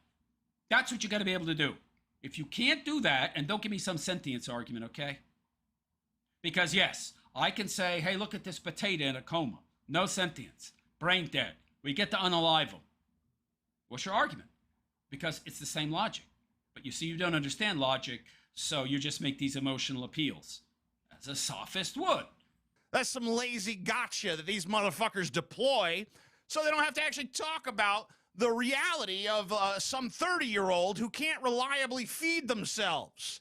So your argument is just convenience. So if someone's inconvenient, they shouldn't exist to begin with. Because, they're a burden on somebody else, so they shouldn't exist to begin with, right? Seems like I'm engaging pretty well with actual arguments and logic. It doesn't seem like you are doing so. Certainty of early dementia or all... Wait, there's no certainty. Whoa, okay, so this is a lie? The certainty? I haven't done the research. I don't know that he has either. But I would like to know what the actual elevated possibility is, because he's making the claim here without presenting evidence, without presenting numbers, without presenting percentages, because they might be quite low. And he's saying now that it's certain. Is he listening to himself? Dude, you just said it's a certainty that someone with Down syndrome will develop Alzheimer's. It's totally irrelevant anyway, because it's still a human being. So by your logic, if a regular person without Down syndrome is found in the womb, pre-birth, to have the gene to be found to be someone who most certainly will develop dementia or autism in their 50s or 60s, we should unalive them. We should get rid of them before they're born. That's exactly what you're saying right now. Got it. Alzheimer's, or what happens when the parents who've carried the load for half a century are gone and the state has to take over with its underfunded group homes and documented abuse problems. Right, so it's better not to exist at all. Interesting logic, and what I would expect from, somebody who seems to be anti-life like you. Well, life is only worth living if you're moderately intelligent. Pal, how is your life worth living then? They want to frame this as some sort of slippery slope to eugenic genocide. Well, it is a very slippery slope, pal, because the qualifiers that you're setting are completely and totally arbitrary. Don't you get that? Don't you get it? And they're subjective in nature. Basically, you are making yourself judge, jury, and executioner over who gets to live and who doesn't, by coming to some kind of arbitrary conclusion about whether their life is worth living based on your own subjective experience in your non-Down syndrome life. But you get to say, you get to decide if they have a right to live. You don't see how that's possible slippery slope? No, because you're a dullard. So they can feel fucking righteous without ever having to actually picture what a lifetime of profound dependency followed by cognitive decline actually fucking looks like. So he continues to focus on this cognitive decline argument, which he's presented no evidence for. Can you tell me if there is an elevated risk, which I don't even necessarily believe, of Alzheimer's or dementia, if you have Down syndrome, what is it? What percentage of people with Down syndrome develop autism and dementia compared to the general population? I bet it's not nearly as high as he's trying to imply, which is probably why he doesn't show us the numbers. Day after day, year after year. Right, so it would be a burden on the parents and loved ones, so they don't get to exist. Mm-hmm. The Ridgeways looked at the diagnosis and made the call that the majority of parents in their position make. You can't speak for all parents. And by the way, if the majority of parents are using, then how do any Down syndrome people exist? Oh, those are the outliers, right? They were big dummies. These people that had their kids and let them live and didn't unalive them before birth, they're just some minuscule number of individuals, and there's big, giant suckers. Yeah, got it. They were honest about their capacity. And the rest of this circus is just a bunch of fucking noise. Right, so everybody would do what you would do when the Ridgeways did. We would all choose ourselves over our children, even though that's the exact opposite of what being a parent actually is. But if it's convenient, it's okay to unalive your own kids. Great. It's people who've never carried that weight. You've never carried it. You have no kids. Pretending moral superiority from the fucking sidelines. How about those people that did? How about those people that do exist, that decided to have those kids, that didn't give them up for adoption, that didn't put them in a group home? How about them? What do you say to them? You're a big giant sucker for having that kid? You fool, you idiot, you threw away your whole life? That's basically what you're saying to them. Okay. All while engaging in rhetoric that promotes violence against actually born and sentient people. I saw nothing anywhere in those tweets that you brought up that advocated for violence. Nothing. By the way, pal, your side, the left, they're the actual violent ones. The statistics support that. It's not the right to burn down cities because some black dude swallowed a pill and OD'd, okay? Give me a break, pal. Who had to make a fucking heart-wrenching decision. These people are the scum of the fucking earth, you ask me. Yeah, how dare you give birth to your own kid, man? You people out there who have Down syndrome children, how dare you inflict these children on the rest of us? Don't you know what's going to happen when you die? You created a burden for the rest of society. You selfish, evil people, you. You should have unalived your child, like I would do. Let's talk about the eugenics argument for a second, because... Well, that's exactly what you're talking about, right? You're weeding out the undesirables. Oh, but I'm doing it while the kid is still in location A. So that makes it okay, a geolocation fallacy. Bray it nullifies the law of identity. If the child is in point A and not in point B, it's not human, so I can get rid of it. It's just a clump of cells. Murr! I can re-identify it whenever I want. I'll create some kind of arbitrary qualifier that says if you're a point A, you're not human. Brilliant, goofball. Yeah, go play with some more bananas, pal. A lot of the arguments I've seen from the right say that this is just a form of eugenics. Now, yeah. I don't think it is. Of course it is.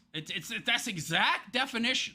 And by the way, that Sanger broad was largely responsible for unaliving kids before they're born, and she was a big giant racist. She hated black people, and she loved unaliving them, yo. That's the main reason why she came up with the whole unaliving kids before they're born thing. This guy doesn't know the history of unaliving of kiddos before they're born. It absolutely is eugenics. It's getting rid of undesirable genetic material, weeding out the weak so that the strong will thrive. Yeah. Because it's not systemic. It's not enforced by the government or some state program rounding people up and forcing. Well, it kind of is, because the state, the government, education, academia as a whole, the media, promoted is empowerment. And healthcare, even though it's not healthcare at all, the vast majority of cases of unaliving of kiddos is nothing more than birth control. Okay? It's less than 1% that are ape. And so, I don't know what you're talking about, pal. It is eugenics, by its very definition. But I'm sure you're going to come up with some sophistry to try and redefine what it actually is. Sterilizations and abortions and shit. You know? That being said, I do think that our inability as a society to even discuss the subject of eugenics is kind of absurd. The idea that we should just have zero standards for the quality of human beings created. But your standard is, if they're a burden, get rid of them before they're born. What are you talking about? And filling the ranks of our society strikes me as fucking kind of loony at this point. Oh, we're not having standards. Oh, I see. So we on the right are not having standards when we give birth to what you call defective children. Oh, but we're eugenicists. Or you're not a eugenicist, I should say. Very interesting. Even though you're the one advocating for mass unaliving of kids based on their genetic makeup. Got it. When it comes to the subject, the right basically wraps itself in like sanctity of life. Yeah. Yeah. Every life has value. Yeah. You don't get to decide who can live and who can die. You don't get to decide who can live and who doesn't get to have a life. You don't get to decide that, pal. And the moment you start deciding that based on some kind of arbitrary criteria, it is indeed the definition of a slippery slope. Oh, well, they're too dumb. Oh, their quality of life won't be good enough based on my subjective standard of what quality of life is based on my perceptions as somebody who doesn't have Down syndrome.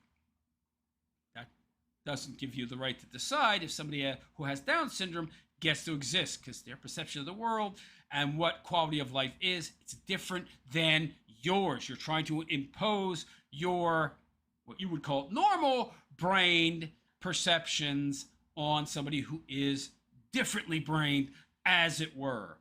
Yet another conflation there.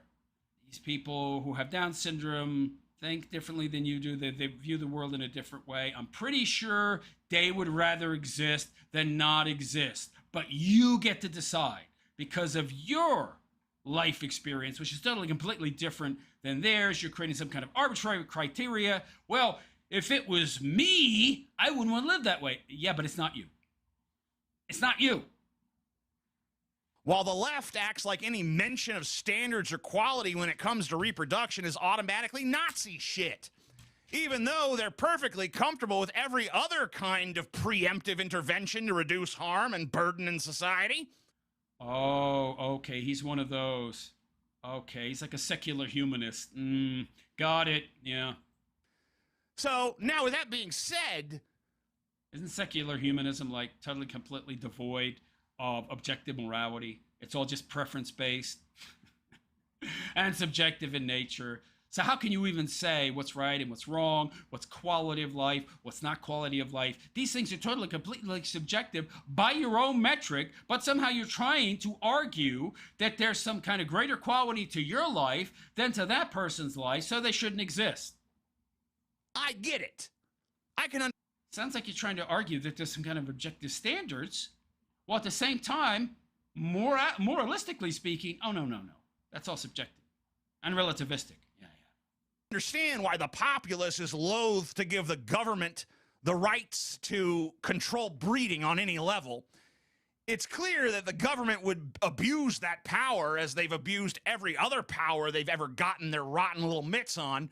I got news for you, pal. They already have that power. Propaganda, influence, and women are naturally collectivist by their nature. They're very easily influenced by what they perceive to be the collective authority predominant view of the culture society they live in. They're very, very desperate to fit in. This kind of want, need, desire to be part and parcel of the prevailing ideals and ethics and morals and accepted modes of behavior of whatever culture, society they live in. It's evolutionary. And the truth of the matter is it's taken advantage of by academia, media, the government, the powers that be, to influence them into not just being, middle of the road, neutral on abortion. They're very, very positive and pro unaliving of kids. So effectively, it's the same difference. Yeah, the government doesn't tell them, do this, do that, and then make them do it, but they influence them to such an extent, they do what they want them to do anyway. The powers that be get people, get women to do it anyway, to practice it as a form of birth control.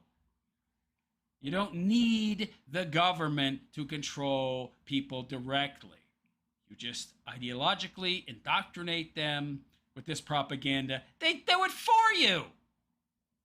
But at the very least, we should abstain from stigmatizing those who choose to use medical information available to them to avoid creating lives that are predictably going to be filled with profound and escalating suffering. So I love this. So he wants to have his cake and eat it too. So I want to use the argument that if they are allowed to be born, they're going to be a burden on everybody, so that shouldn't be allowed. But at the same time, he likes to say, that's not the argument I'm making. He wants to use the life of existing people and say that it's somehow burdensome and that it's creating an undue negative effect on the rest of us as a justification to not let them be born at all. And then he objects to people saying, well, wait, dude, then you're saying that these people shouldn't exist. It's not a stretch to say if you're saying these people shouldn't even exist in the first place, that you're kind of saying they should be gotten rid of.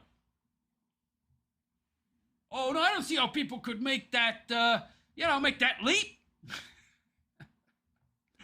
The Ridgeways did exactly that. They got the diagnosis, looked at the results of profound intellectual disability and lifelong dependency in early... The lifelong dependency isn't a sure thing, by the way, not even close. Alzheimer's and what happens when the parents eventually die.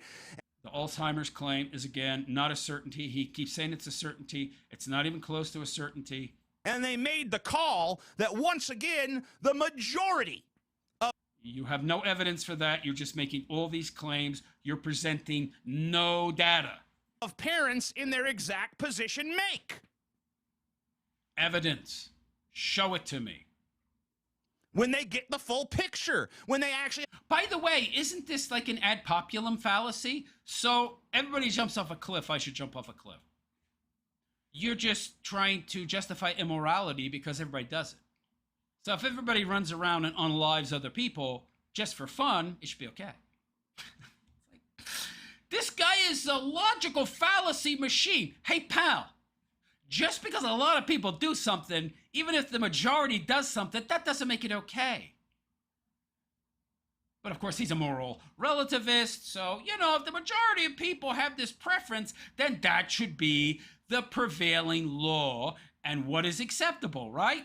Because he's a secular humanist. They're all like that. They have no moral foundation of any kind beyond their preference. And if it's a, mass ad populum preference, then it's okay to do it. Right. Got it, pal. Have to live with it instead of just posting about it online like a bunch of disconnected, aloof little fucks. I love the way he says this, like that's some kind of flex. So if I can live with unaliving my kid, that makes me somehow good and righteous. What the hell are you talking about, pal? That makes you a psycho. That makes you somebody with no conscience. That makes you somebody who doesn't really have a respect for life. Like you, neonatalist types. And I think it's worth affirming at this point in the video that abortion, for any reason whatsoever, is acceptable. Says who? Why? Why is it acceptable? You've given no... Wait, dude. So unaliving human beings is acceptable? It's not a human being. It's a zygote. It's a fetus. It's not human. Yes, it is. So you're making a whole bunch of fallacies there. All right. Explain to me how it's not human. Yeah. Crickets. including I just don't want the fucking thing. So preference. It's just my preference, right? So I can comment on live view because I prefer that, right? I mean, by your logic, there's nothing stopping me, right? Except everybody prefers that not be the case. Yeah, so again, this guy has no moral, ethical foundations of any kind based on objective morality. It's all subjective to him. So why can't I stop you from doing that? I'm confused. You say it's preferable. I say it's not. How am I not right and you're right? You have no objective standards. But that's not a slippery slope. No. Forcing women to carry unwanted pregnancies to term is bad. What do you mean forcing women? If you don't want to get pregnant, it's very easy not to get pregnant. Guess what? Don't have sex. Use a condom. Use birth control. I mean, otherwise, are you saying that people shouldn't suffer the consequences of their actions when they know what the consequence is? Yeah, I want to jump off a building, but I don't want to die when I go splat 10 stories down. What? So, let people have sex willy-nilly. Just be hedonistic scumbags like you. And if there's the consequence of pregnancy, which is the whole point of copulation in the first place, well, you shouldn't have to suffer that consequence. You can just unalive the baby. Oh, got it. So unaliving is okay if it's convenient. Shit crazy. Like if... Why? Because it's acceptable. Because we've made it acceptable. What? Well, so what he's saying is because we've convinced more people that it's acceptable, then it's not acceptable. So it's acceptable. So everything is just about consensus. There's no objective moral foundation to anything. Isn't that what you're saying? Sounds like a pretty slippery slope to me, buddy. If eugenics is problematic in one direction, then this... Well, eugenics in and of itself is problematic regardless. And by the way, it's not the right. You said it yourself. They're not really... I love this. He just said earlier that it's not the people on the right who are being selective about this kind of thing. That they're the ones that seem to not have any standards about what kind of kids they have. But the left, they've got actual standards. Now he's contradicting himself. Oh, now the right is eugenic, i.e. selective in regards to their standards about what kind of kids they have. This guy's all over the place. His worldview is in no way, shape, or form consistent, but he's so lacking in self-awareness, he doesn't see that. So-called pro-life philosophy? What do you mean so-called? It's very consistent. I do not believe in unaliving other human beings, and I don't think that it's fallacious to say that whether or not it's at point A or point B, it's still a human being, i.e. law of identity, something this guy doesn't understand because he has no grasp of actual logic. Is problematic in the other. The idea is that you should be born into a world where your parents don't fucking want you. Yeah. Okay, that's fine. I was born into that world. I find it very interesting. What about people who are not going to be Down syndrome babies, but their parents don't want them? Well, you just said it. We can unalive them too, right? If that's the criteria, his criteria are all over the place. So parents don't want you, check. We can unalive the baby. Kid's going to have Down syndrome. We can unalive the baby. So literally, if they just don't want me, if they don't want the kid, they can unalive it. But I thought your criteria was a lifetime of suffering and certain dementia and Alzheimer's, even though it's not certain at all. It's not certain for the general population. It's not certain for somebody with Down syndrome. But now you shifted the goalpost. Now you've changed your argument. Now the argument is parents don't want them. Unalive the baby. You need to make up your mind, pal. Where you're just some symbol of the tyrannical forces of forced breeding. Forced breeding. Nobody forced you to open your legs and have sex. Don't you know that having sex comes with the potential of having a baby? Well, you know, eating this particular food increases my chance of getting cancer by 100 times. And if I know that beforehand, and I eat the food anyway, I shouldn't get cancer. What? So if you get cancer, what are you going to do? Well, it's not my fault. It's not my responsibility. Hey, doctor, come and cure me. I need chemo. I need to get this cancer cut out. Oh. Interesting logic, pal. Yeah. At the herdy end of a government rifle. Wait. No. The government's not telling you what you have to do. They're telling you what you can't do, okay? They're telling you you cannot unalive other human beings. What is he talking about? So he doesn't understand positive versus negative rights. Got it.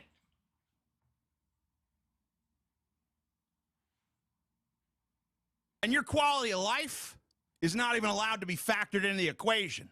Okay, so now we got another criteria, shifting the goalpost again. So, Down syndrome, baby, genetic argument.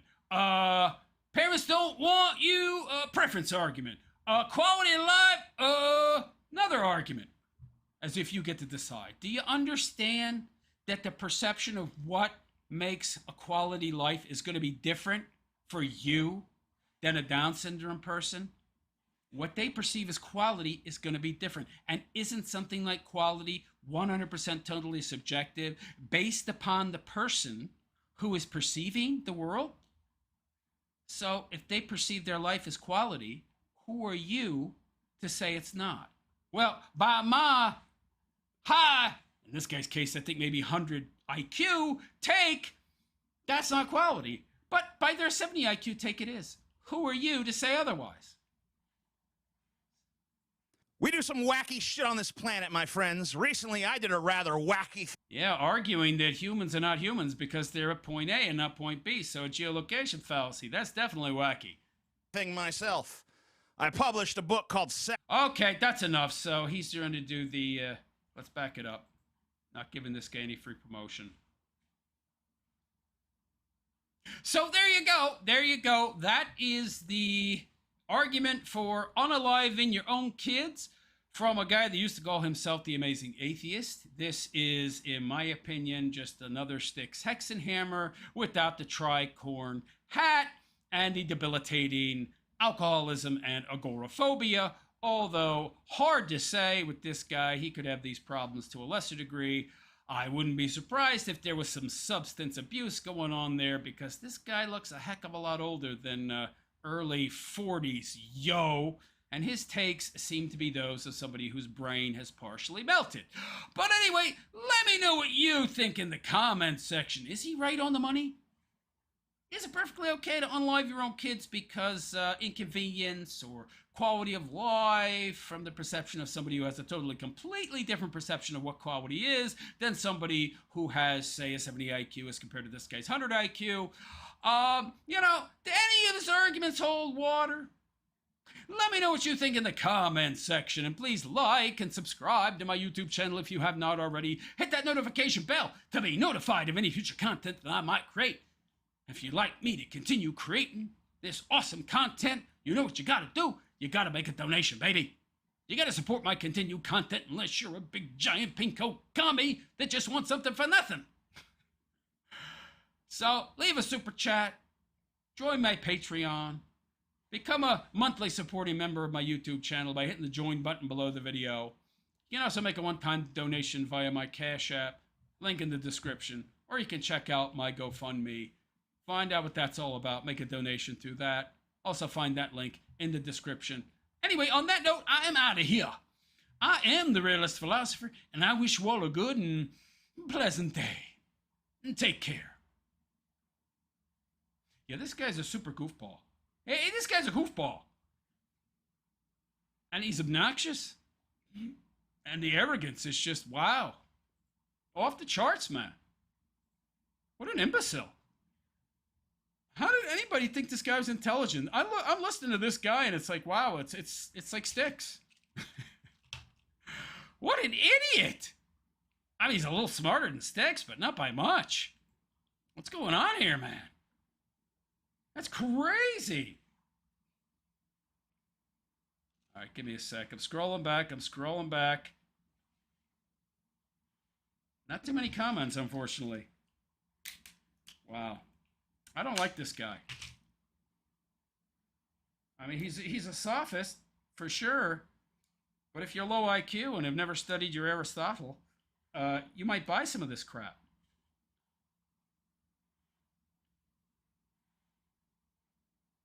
Kalashnikova, fall from grace. TJ is an edgy S-Lord. He never had anything like grace. Nima Problema, he looks like he collects figurines. Shane Cashman, Jesse Ridgway is another Lolcow. He used to go by McJuggernuggets. Yeah, I made a video about his whole unalive his own kid thing on my channel.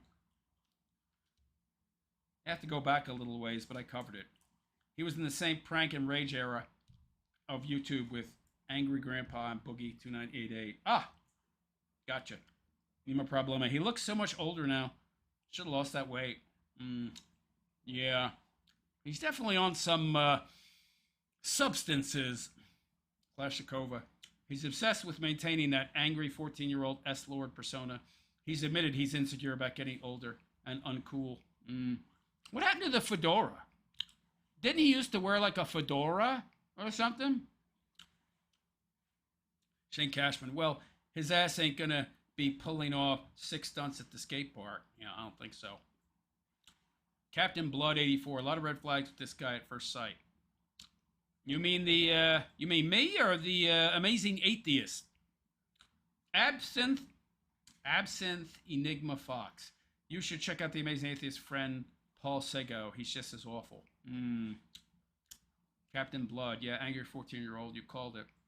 Shane Cashman. Someone with Parkinson's disease could have trouble eating too. Yeah, the problem is he's all over the place. He keeps shifting the goalpost, creating different justifications for why it's okay to unalive people. What he's not understanding is he's making these arbitrary qualifiers to create a distinction between the unborn and the born. But pro-life people don't do that. Because we understand logic and law of identity. Human is human. 21 or 2 months in the womb, it doesn't matter. They're both human. So his arguments are actually saying you can unalive people. Unalive people if they fit this criteria. Right?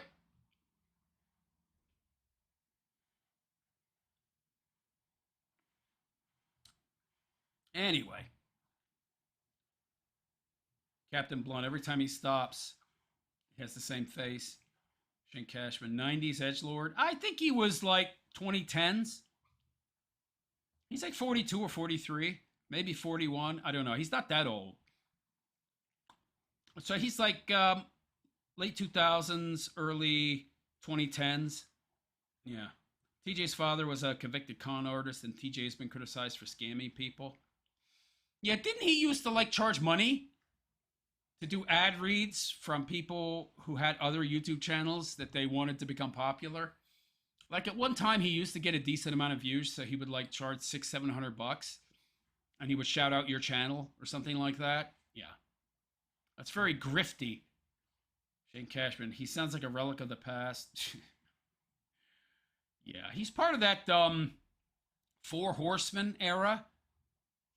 You know, those 4 dudes that were big-time atheists. I think Sam Harris was one of them. And he kind of rode their coattails.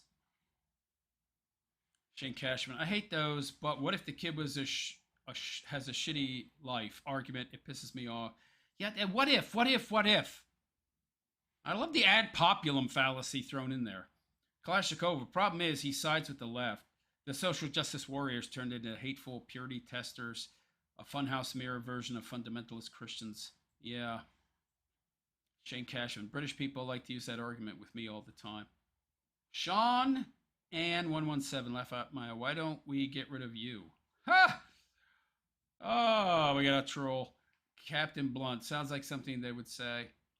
Kalashnikova. TJ was never held down. Has never held down a real job. Yeah, I kind of got that sense. He's got a very Styx, Hex and Hammer feel to him. He's always done his internet grift. It's something he probably has in common with Styx, but he's a much better grifter. I don't know. Hasn't Styx been more successful? I mean, in the long term? I mean, yeah, right now Styx is in the gutter, but it seems like Styx was doing better at his peak than this guy. Maybe I'm wrong. I don't know. Shane Cashman. He sounds like the Riddler. Crowbar the Skull. I haven't seen Amazing Atheist in years. Wouldn't even recognize him. Shane Cashman. Hamsticks and the Riddler have very similar cadences. Crowbar the Skull. He looks like an old biker. Yeah, he's not that cool, man. This dude couldn't ride a bike. He'd be too afraid. Okay? Crowbar the Skull. Yes, his iconic voice is still the same. No way out. Ethical dilemma for a mercy killing. What's essentially what he's arguing for? And by the way, I'm not against those, but it would have to be consensual, and you would have to actually, if I were to help you with that, like, you would have to be literally, provably terminal and in pain. Kenny Lee, isn't that the Amazing Atheist? Yes. Yes, it is. Shane Cashman, if I'm extra crispy, I don't know what I would want to happen to me. Yeah, I know, precisely. But this is a... See, this guy is conflating normal IQ, higher IQ people with someone with a 70 IQ. If you got a 70 IQ, yo, now, granted, there are some people from Africa that are not, you know, mentally impaired, like we would call mentally impaired, that have low IQs like that. But if you have a low IQ like that due to, like, Down syndrome, you're perfectly happy with pretty simple existence, yo. You're happy all the time. You're fine with an existence, a way of life that Mr. Amazing Atheist would not be. Who are you to tell that person that their existence isn't acceptable? By the way, he's making all of these claims to justify unaliving people. I saw no evidence. None. What a goofball. What the complete goofball. No way out. Secular narcissism. Indeed. Kalashnikova. Interesting that TJ's a big leftist and is upset about an oppressive government. Yeah. These people. Leftist, lib, ... z. They love the government. Give me free cheese. Give me free phones. Give me free everything. Well, that needs a hell of a big government, yo. What's he talking about? He's anti-government, but he's a leftist. What? That's so oxymoronic. It's so bizarre, this guy. Wow. Liam9320. What was your original interaction with Styx? He's showed up on the channel a few times. Tried to be a troll. No way out. What does the Amazing Atheist call himself now? Let me see. Into the Fray. He still has the same YouTube name, but he's named his channel. He renamed it. It has 927,000 subs, and this video, which is a month and a half old, has 14,000 14,000 views. So he's not doing too well for a channel that has close to 1 million subs, right? And he's written a book, Sexbot Uprising, so something akin to Styx's morbid stories, some degenerate garbage, which probably involves bananas up the bum. Yeah, he's not doing too well. I mean, I don't think he's getting enough views to make a full living. I don't know. Maybe, I have no idea. I have to look at his channel, look at his watch hours. If he's making enough, it's just barely. He's not doing too well. I know that. 14,000 views for a channel that has 1 million subs. That's worse than the Quartering's doing. And he's getting about 2 or 3K a month. And he makes a hell of a lot more content than this guy. So this guy's maybe making a grand a month. He's having a rough time of it, baby. Into the Fray. F-R-A-Y. That's the name of his channel. Yeah.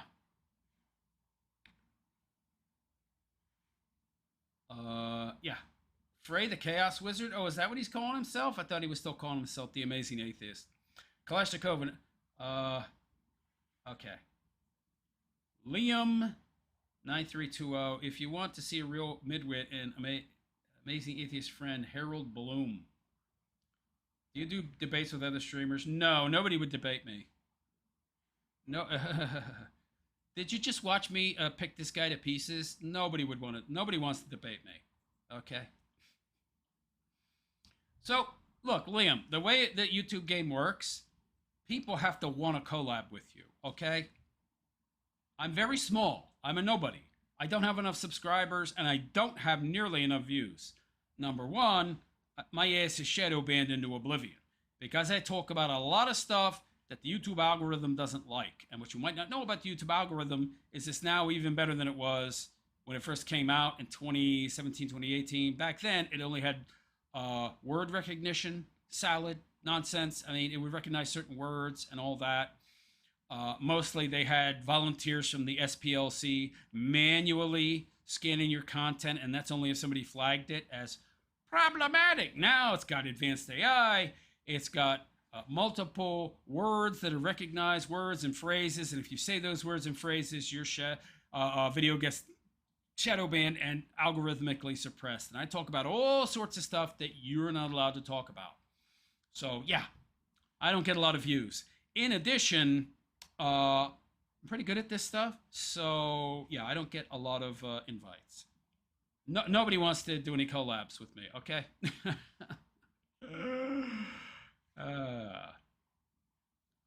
But anyway, let's move on. We got one more piece from Styx Hexenhammer, 666. I think. Ah, yes, here we go.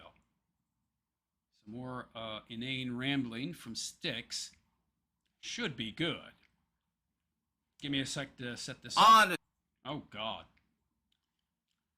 He looks just as horrible. Of course. Give me a sec. I want to finish off this hot cocoa, which is quite cold now.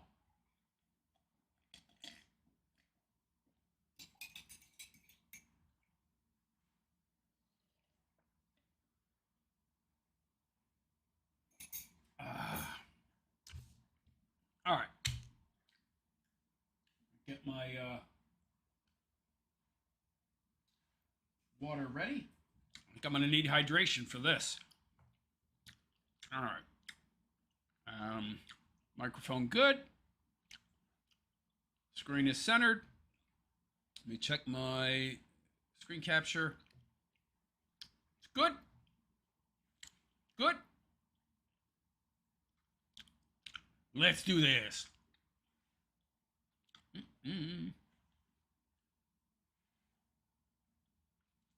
Get my gum situated. All right. So hello all and welcome. And it is I, the Realist Philosopher, and this is the Realist Philosopher Show. So how y'all doing today? I hope you're all doing good, fine, and well. So we're back with Styx Hexenhammer, Styx 66, and he has some more anti-Christian rhetoric / hate to express to us. The Odyssey is apparently controversial to some Christians. You mean white people? You mean Greek people? You mean most people in the Western world, if you ask me? Okay, buddy, let's hear it, pal. All right, everyone, it's time to talk about the upcoming Odyssey. Yes, indeed. Apparently, some holy rollers have taken offense at the popularity of the movie. So I'm automatically calling foul here, and I'm going to call this a false framing. I don't think it's exclusively or even majority Christian, unless you take into account that the majority of white Americans would identify as Christian. Even then, they're not necessarily real Christians. Most Christians don't go to church. People identify as Roman Catholic don't go to church. Many of them are not seriously practicing their religion. But even then, I don't think this is a religious standpoint that the objections are coming from. But anyway, continue. Yes, that is the classic Homer's Odyssey is apparently offensive to them. Yeah, gee, I wonder why. Helena Troy has been... the person cast for that is an ugly black woman. Elliot Page, the greatest living Greek soldier, can't run. And it's like 5'1", little tiny friggin' midget. Now, with no muscle mass, missed leg day, yeah. You know me to not be a moralist. I don't know, pal. All of you know that I'm not into that sort of shit. Of course not, because if you had objective morals or some kind of moral or ethical system of any kind, it would cast you in a bad light, morally, ethically speaking. So can't have that. Don't care if And I guess that's pretty on par. I mean, people who live in glass houses shouldn't throw stones, even though this guy throws a lot of stones. you're gay. I don't care if you're pagan. I don't care if you worship the devil or Well, you worship the devil, but apparently you care if we're Christian. something like that. It doesn't matter to me. Unless you're Christian. Then it matters a lot. It means nothing. The only thing that I care about is the civic construct. Right. Meanwhile, all you do is call out and castigate Christians. But it means nothing. When people are getting mad, though, the Odyssey of all things, the most innocuous possible thing. Innocuous? One of the greatest literary works of Western culture ever written. And it's innocuous? I think it's the exact opposite. And that's why the left and the powers that be went after it. It's called social engineering. Buddy. And like, oh my God, it's overbooked. Therefore, it's more popular than Jesus. Yeah, it's been popular for a very, very long period of time. You do realize when it was written, correct? You do realize it was written several thousand years ago, right? Of Yes? course it's popular. It's been around for that long for a reason. By the way, unfortunately, there are at least a number of Homeric works that are no longer available. They have been lost to history. Now, they might find one in a basement somewhere or something like that. I hope that they do. He's drunk out of his mind. The way he's slurring his speech. Wow. By the way, pal, you ever heard of a brush? Could you be bothered to comb your hair? But really, you have the Odyssey, and that's the main work, and the Iliad. That's what you've got, basically. Not much of a library now, is it?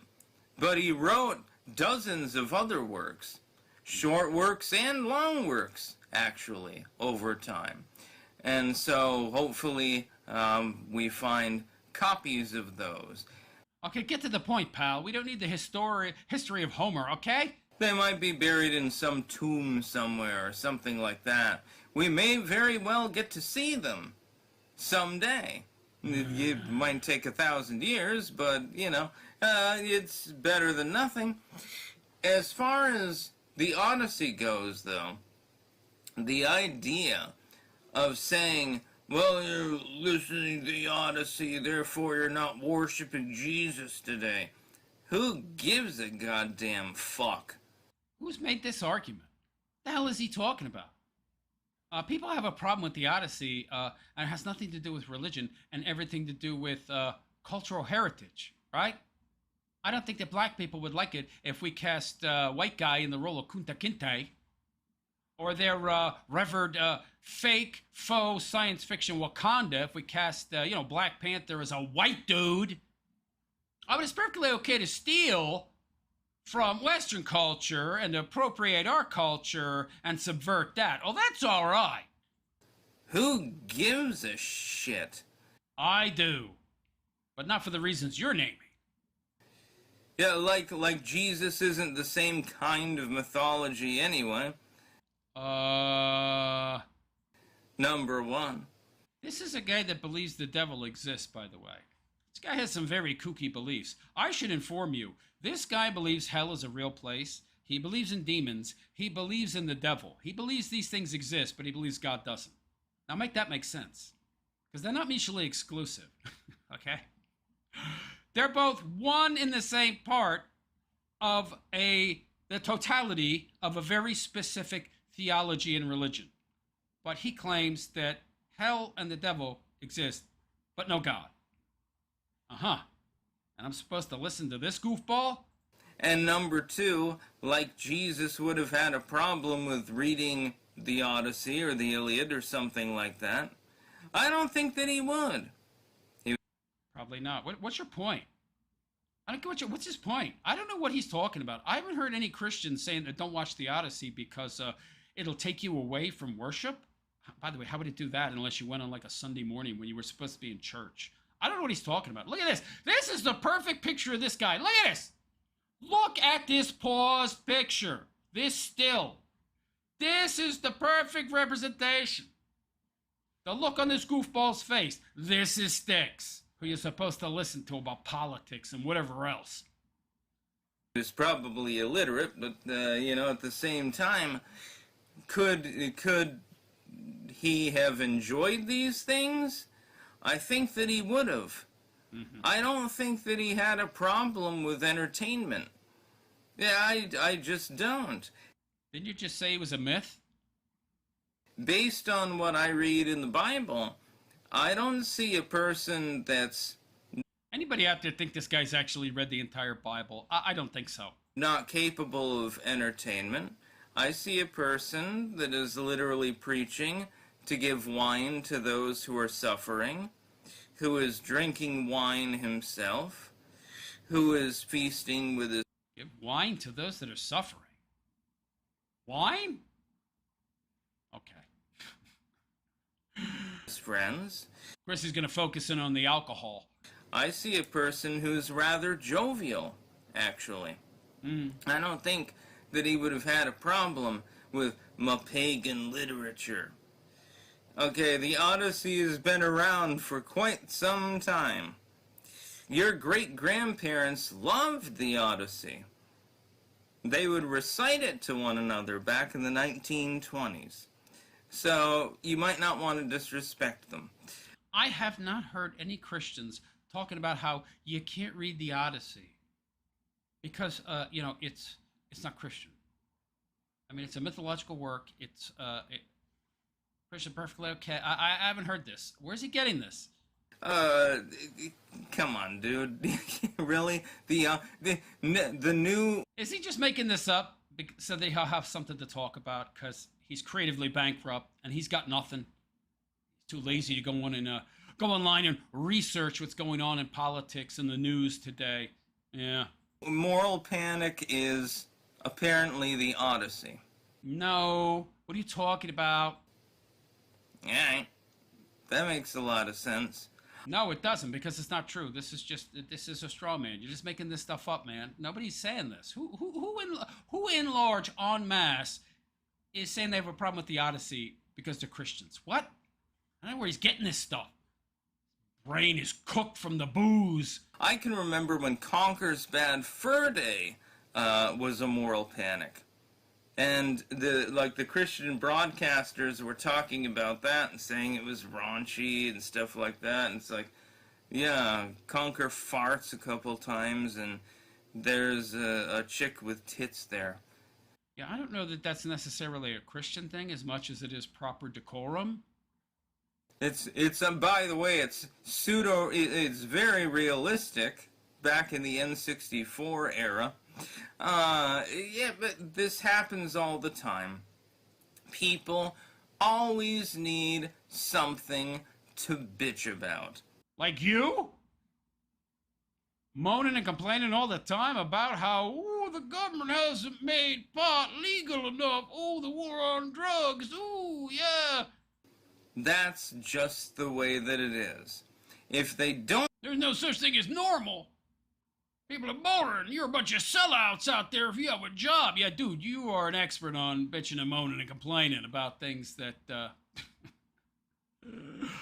seemingly only affect shiftless, layabout bums. Don't have something to bitch about, then they get pissed. They get more pissed when they're not bitching. Yeah, projection. Because there's nothing to bitch about. Oh, shit. Yeah, that's your run-of-the-mill everyday socialist, so they have to create problems where there are none. Like you!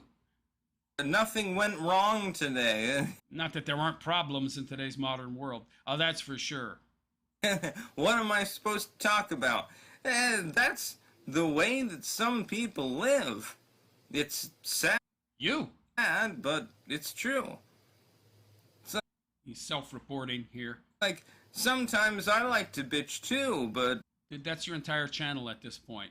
normally I'm bitching about things that are actually meaningful. No, you're not. Oh, the government.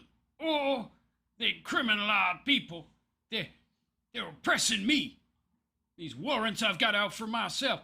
Oh, they're just bunk. They're all ginned up. They're out to get me. Like the politician stole $100 million or something like that. Dude, you're not discussing much in the way of politics these days, and I've listened to some of your latest political takes. They're garbage, pal. If they ever were good, those days are long behind you, pal. Okay? That's a little bit more meaningful than what we're looking at here. The release of a movie. Oh my.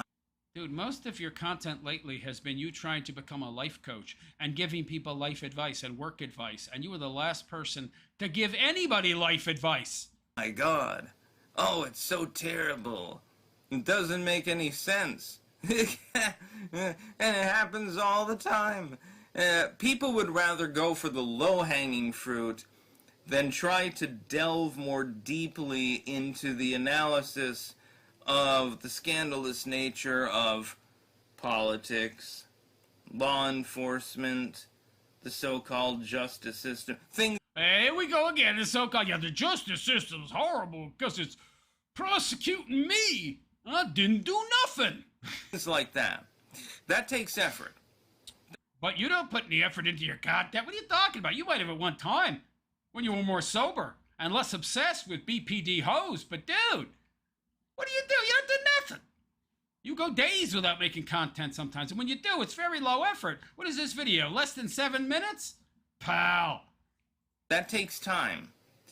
But Which you don't invest. and if you just bitch about the release of a movie, Which is what you...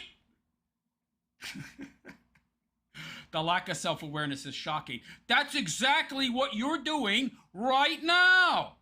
and say Jesus, Jesus, all of a sudden, you've gratified yourself. You haven't put in any effort whatsoever, but you've You've put in no effort whatsoever. And all you're doing here is self-gratification. Christian.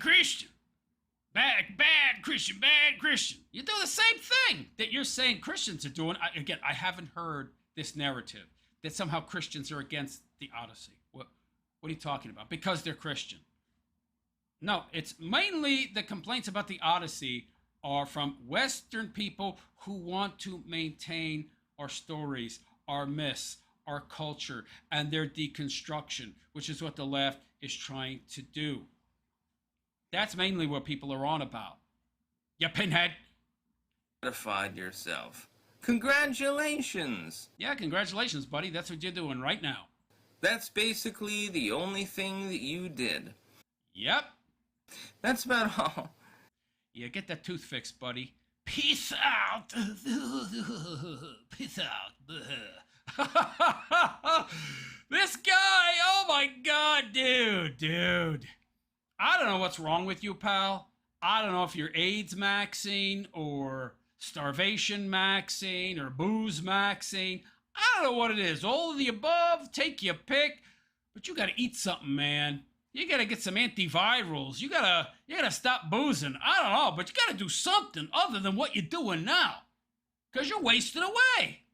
You're not gonna make it till the end of the year at this rate. But anyway, there you go. There you go. More nonsense from Styx. Makes no sense whatsoever. I don't know what the hell he's talking about. I haven't heard any of this narrative about Christians being against the Odyssey because they're Christian.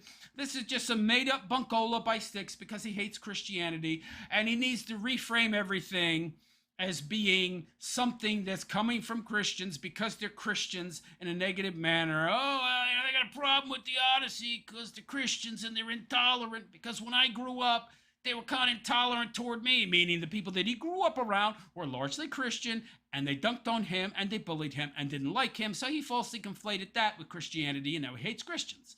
But anyway, let me know what you think in the comments section, and please like and subscribe to my YouTube channel if you have not already. Hit that notification bell to be notified of any future content that I might create.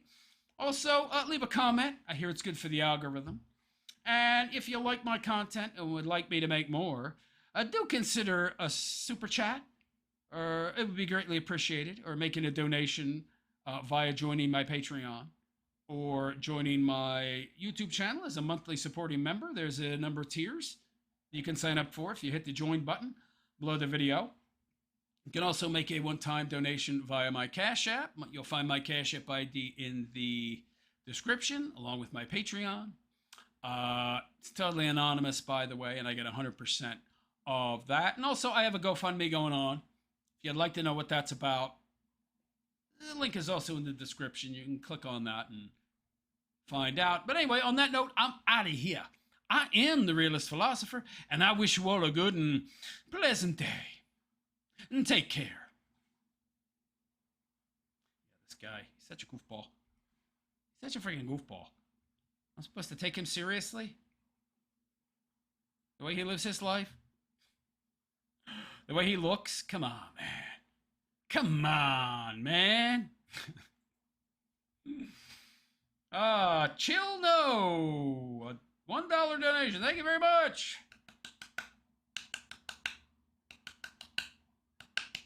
Thank you for the donation, Chill no. Very much appreciated. Awesome. All right, let me scroll back in the comments, see where I left off. There's not that many comments here. I forgot that. So next stream is going to be different. I forgot to do it this time. There's a special feature on YouTube called dual streaming.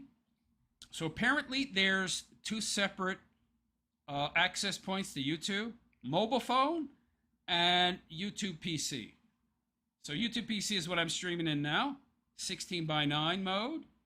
But apparently the majority of people watch on their cell phone, and that favors 9:16 or vertical mode. But it turns out there's a special feature that I didn't activate that allows me to stream to both of their platforms, mobile, vertical frame, and YouTube PC. I didn't even know that was a thing. I just found out about it. I'm going to do that next time, so we should get a lot more views next time. So Wednesday show is same time, 11 p.m. New York City time.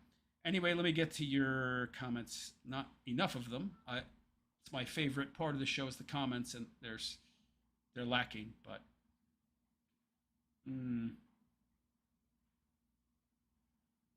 Kalashnikova, can't upset the special people who own America.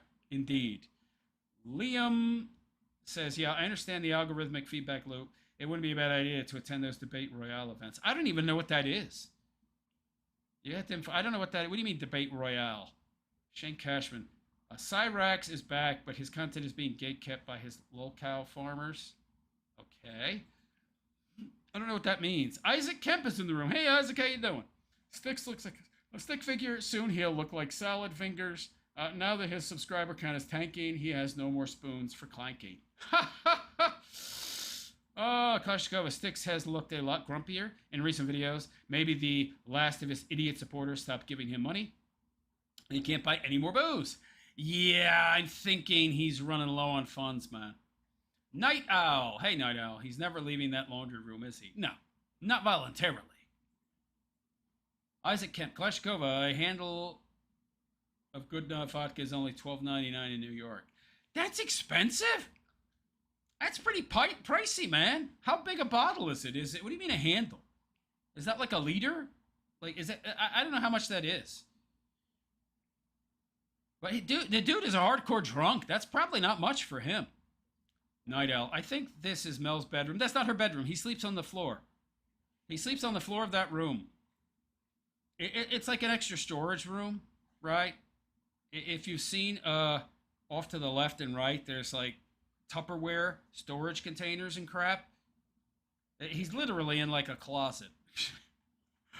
Sleeping on an air mattress on the floor. Maybe, no, his room didn't change, man. He's in the exact same room. Liam, I watched The Odyssey yesterday. It was pretty good. Oh, give me a break. You realize pretty quick that Nolan isn't talking about Greek society, but modern society through the epic poem. I have no interest in watching that garbage, man. No interest. Crowbar the skull. Liam, only sheep watch that woke crap. Yeah. Liam, the ending of Nolan's Odyssey is a wink and a nod to the boomers that effed up everything. Dude. The boomers didn't up it. All right, I'm not even going to get into that, man. You're blaming the wrong people. No way out. I don't see the Christian connection to the Odyssey. Styx is lost in the sauce. Yeah. Isaac Kemp. Microsoft is so bereft of any ideas they're making a new Conquer game. I don't know what that is. Isaac Kemp. That's why Styx is rambling about an Xbox game from 20 years ago. Oh. Okay. I didn't know the reference. Liam. I think Nolan also feels guilty about Batman. Why? They were good movies. He's basically inventing... I think he's ashamed of his body of work. Who knows, man? I think he just wanted a big paycheck. I think he just wanted a big paycheck, man. Chill, no. We are good here? Yes, dude. Look at the pinned comment. I don't answer chat in real time.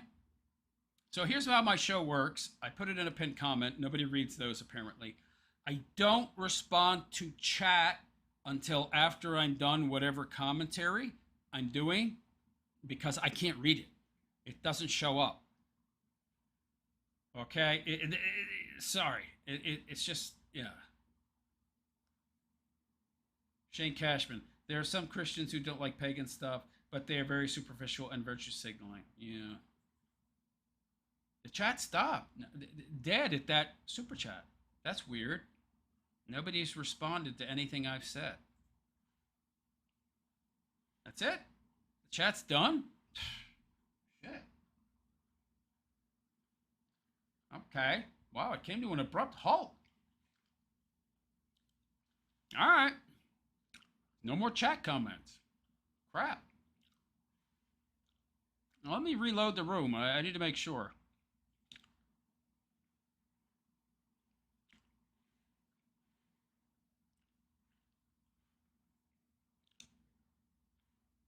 Yeah, that's it for the chat. Crap. Let me make sure I didn't miss any super chats. I kind of think I didn't. Again, ChillNo67. Thank you very much for the super chat. Much appreciated. Thank you to Shane Cashman for the 10 gems. Much appreciated.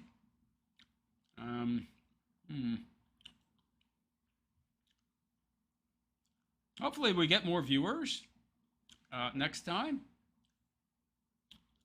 Once I start engaging dual mode. Somebody told me that like over 70% of viewers don't even watch YouTube on a computer anymore. It's all on their phone. That kind of jives with my test stream on Saturday, which was very successful. So, and I think it's because I did it in vertical mode. So maybe I need to stream next time only in vertical, but I'll try dual streaming. Isaac Kemp, a handle is 1.75 liters. Oh my God. That's a lot. That's a lot of booze for $13, man.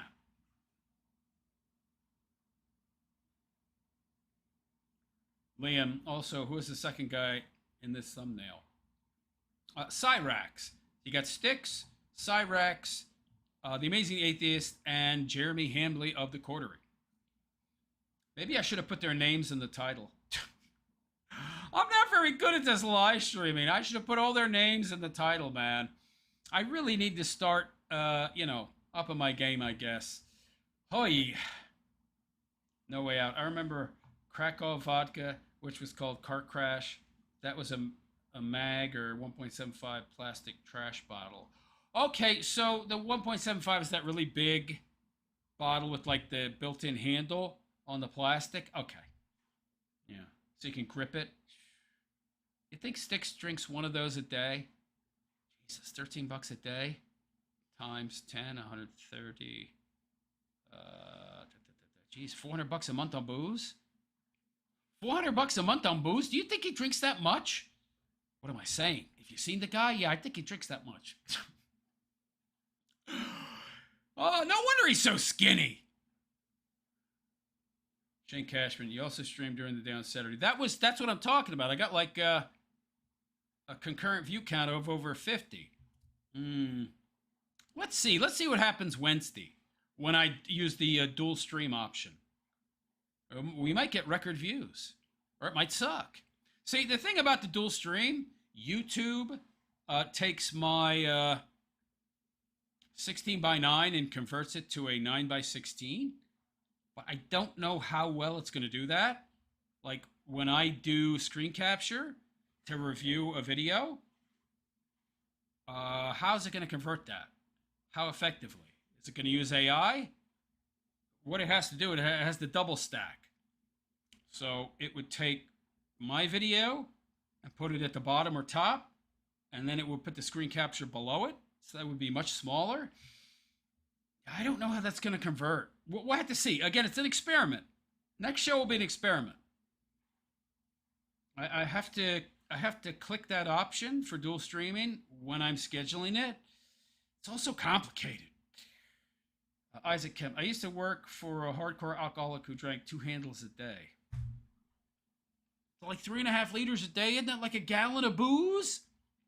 Isn't that like more than a gallon of hard liquor? Oh my God. Jesus, Sticks is drinking that much. That's $800 a month. Whoa! Liam, to answer your question from before, debate royales are basically large debates with like 30-ish people on a topic, abortion, capitalism. It's a way of stealing and growing your audience.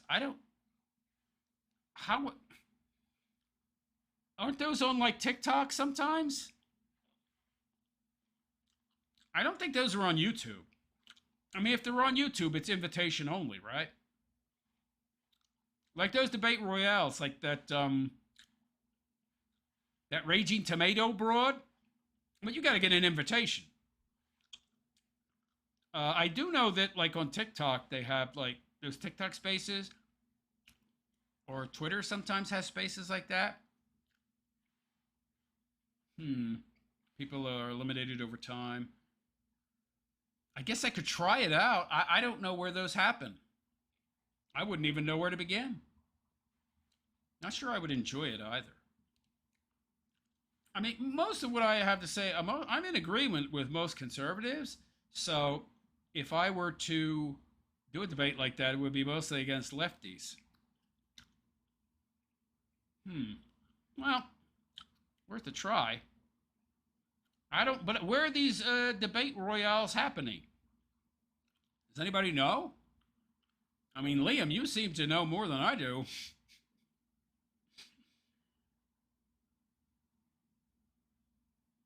Yeah, I have no idea. I'm clueless about that kind of stuff. I really am. I'll have to do some research. I've never heard of it. Maybe I can Google it. Yeah, I'll use like Gemini or something, ask it where these happen, because I have no idea. It would probably be like debating on Omegle. I don't even know what that is. Oh, I'm showing my age, man. No way out. You could mop the floor with them. Maybe you could go to a college campus. Oh, risk my life? Get unalived like Charlie Kirk? No, thank you, man. But one of those lefty debates? Doesn't that Andrew Wilson do that a lot? He's a big grifter. Yeah, they're pretty low-hanging fruit, these people. Kind of like that Amazing Atheist, but not as good. Yeah, he's at least he's good for a sophist, but that's not saying much because sophists are terrible. I'm going to give you no evidence, and I'm just going to spout out claims that I can't support. Shane Cash, no go on college campuses. Creepy people like to pop people there. Yeah, Klashkova, yeah, don't want to get Charlie Kirked. I've watched some of those videos on college campuses, man. That's just crazy. Like these kids on these campuses, they literally believe words are violence, right? And since words are violence, if you say stuff they don't like, that enables them, it justifies them to use actual violence against you. Well, you're using violence against me. I can use violence against you. So if words are violence, just use words back. No, I'm going to punch you in the face. But I thought you just said words are violence or can be violence, so you feel I'm attacking you with words. Why didn't you defend yourself with words? No! I can't shut you up with words. I'm going to hit you in the head with a bike lock. Ah. Omegle is a video chat site where you chat with random strangers. But don't these kind of debates happen a lot on TikTok? Aren't there like TikTok spaces? And you can go into those and such? Yeah, I could try that, I guess, like live stream myself. Like do stream capture. Like screen capture doing that. Yeah, I guess I could. I'd have to do a lot of research, man. I'm going to be honest. I know zero about that kind of content creation. That is like so far outside of my field of experience here. I mean, as you can see, I can barely make these live streams. I can barely do screen capture of a video, yo. So, finding out, investigating, learning about these spaces, and then getting into them. I'm going to need to do a lot of research. Yeah. But I will. That's not a bad idea. Good way to grow my audience. Yeah, you're not wrong. Shane Cashman. I don't know about TikTok. Omegle is too toxic. I'll look into it. I've seen that Andrew Wilson like enter a lot of these TikTok spaces, and he'll go in and he'll mop the floor with them because they're idiots, right? Talk about low-hanging fruit. People are total morons. I like that Amazing Atheist guy, but even dumber. So, yeah, that shouldn't be too hard. I'm going to look into that. That's not a bad idea. That would make for good content fodder. Yeah, Liam says, yes, there are. To be completely honest, I don't think it's meant to be fun, but rather done to grow your channel.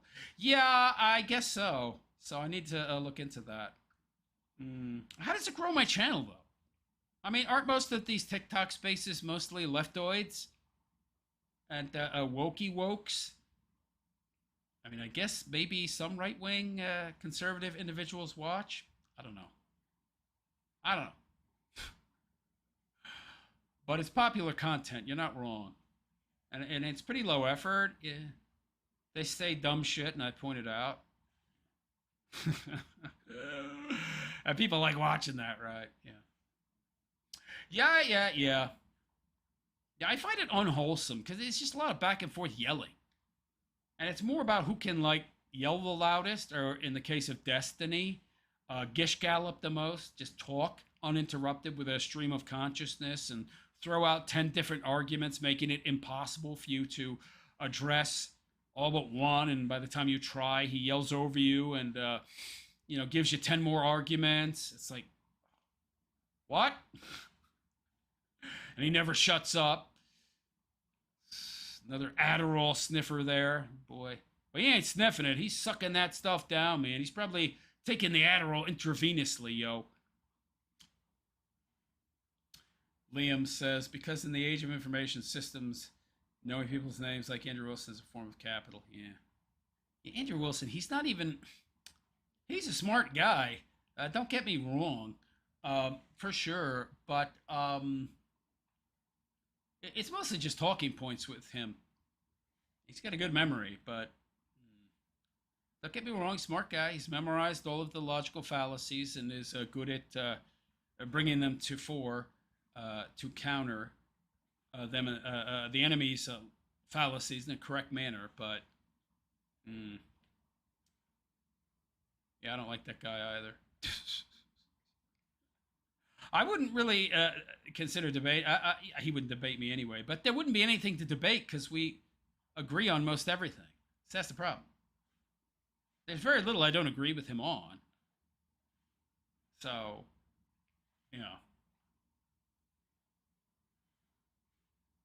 But anyway, yeah, I'm getting kind of hungry. To be honest, I've been going at it almost 4 hours here. Yeah. So I think I'm going to head out.